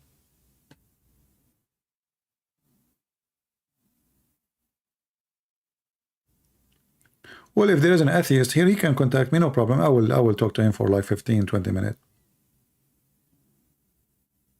Do we have anyone is an atheist here?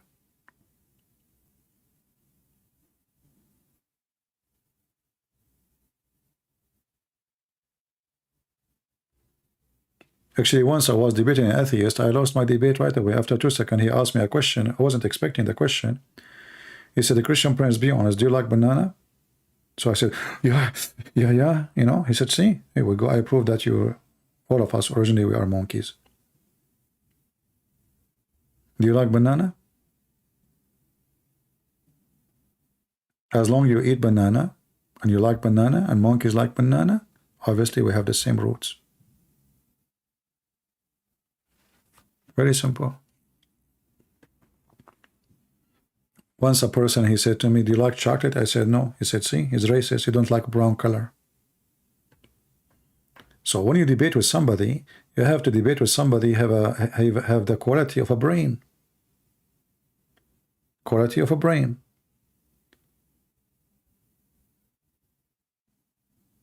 I'm not against science, but your science is a temporary science. Because what you discover today is going to be a joke after 100 years. Right now, we are proud about going to the space. 200 years from now, they will be laughing at what we have. The same as we laugh now at what people have like 300 years ago. Trust me, this will happen. They literally will laugh at you. You know, not long time ago, the women, she say, like when women, she get married, a lot of responsibility. Why? They have to do the laundry. I mean, now, women, they say, we are tired, I did laundry. What she did, she put her clothes in a hole and she pushed the bottom. Now she is tired. Yeah. So, you know, mentality of people change. Understanding of suffering or struggle is different. A woman today, she think, I'm not talking against women now, I'm saying men too and women, they think that they are really struggling. But compared to what people used to have, like in the old days, if somebody want to fix his teeth, how would they take the teeth off? Go check history.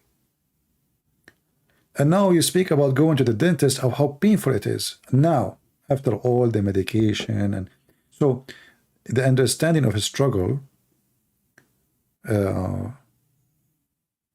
is flexible. So your struggle today is a joke tomorrow, and their struggle yesterday, we don't even know about it. How people used to live, how much they suffer. Right now, you go in the airplane, you know, you go in 12, 16 hours, you are in Philippines or Korea or in Thailand. Before to do that, you have to travel. You know, I have an uncle. He went he want to immigrate. So he went to the port. He told them, I want to go to America. They asked him, do you have the money? He said, sure. So he gave them the money. He said, now we are loading. Come afternoon, we will be ready, and we go. He jumped in the ship. I don't know after how many weeks. I'm not sure about how long it take. a couple of weeks, maybe a month, I'm not sure. They arrive. He's happy, you know, he arrived to America. When he jumped in the port, nobody speak English. He said, why nobody speak English? They said to him, this is Brazil. He said, I don't want to go to Brazil. They said, didn't you ask for America? This is America. All of it is America. So, you know, not long time ago, people used to be totally different. Travel is different. Destiny, your destiny, you decide your destiny by making a silly mistake. The guy, he want to go to USA, he ended in Brazil. And he died there.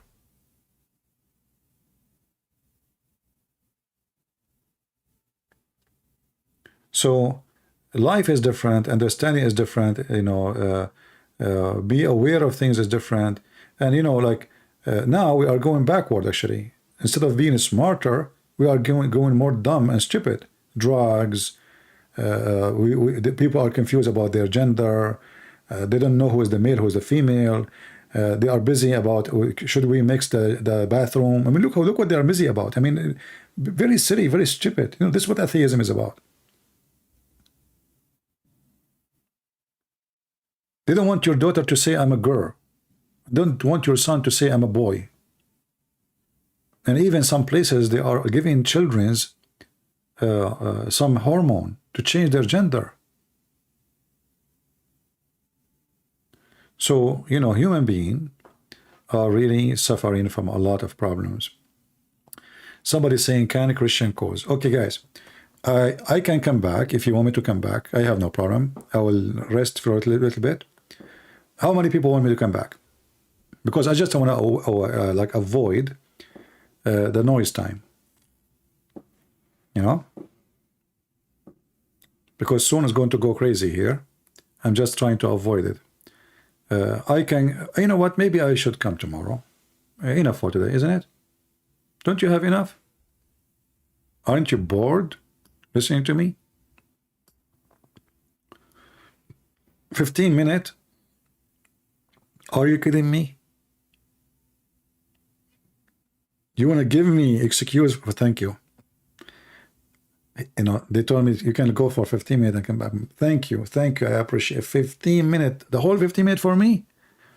Wow, that's good. You know, I mean, Joe Biden, he can do a lot of things in 15 minutes. Yeah. Tomorrow? Well, you know what? I don't want to promise. I will go and take some rest. If I feel I can come back, I will. After, for sure, the noises go. And actually, soon, you know what the problem is? When it is middle of the night and this fire crazy work go, the smell outside is disgusting. Honestly, I hate it. So I close all my windows. Actually, I put even towels behind the doors so nothing can go through the windows or the door. Because the smell of the firework is so disgusting. I hate it. You know? Yeah, so we will see. If I could, I will come back. If not, I will be here the second day. And now if you are from Indonesia, the video now is so long, right? So you cut the part where I get this guy busted, make it short, so you can translate to Indonesian people. And the funny is, I supposedly will go live for 15 minutes just to get him busted and go. 15 minutes. Mission impossible for me. Yeah, that is not a number for me. Never work. So we will see. If I could come back, I will be back. If not, Happy New Year of the Lord for all of you, and we pray for all of you. And Happy New Year, Europe, Australia, India, Philippines, Indonesia, America, everybody in the world. All of us, we are one family, and Christ destroy all kind of racism between us. One of the beautiful things about Christ, when the Bible says, for God he loved the world, he sent his only begotten Son. And this is the message of Christianity. For God he loved the world. Not the white, not the black, not the Asian, not the whole world. All of you who accept the Messiah, you are a child of God. Your color mean nothing. Your language mean nothing. Your citizenship mean nothing. What count is who is your Lord. Either you worship the devil or you worship the Messiah. And if you worship the Messiah, you love every human being. He is from India, he is from Philippines, he is from Indonesia, he is white, he is black, it doesn't matter. Christ unite us, the devil divide us. Remember that. And Islam bring division. Jesus bring love. As simple as that. You do not need a book to know that the one who bring division is ungodly. Quran chapter 5 verse 14 says, I will spread hatred and enmity between them. Allah speaking. That is Allah. Jesus, he said, I will spread love and peace between them. Bless those who make peace. So this is your Lord, my friend. Don't listen to the devil so you can have a better life. Thank you all for being here. If I could come back, I will. If not, see you maybe tomorrow. Christ is Lord. Islam is a fraud, and we prove it every day. Thank you.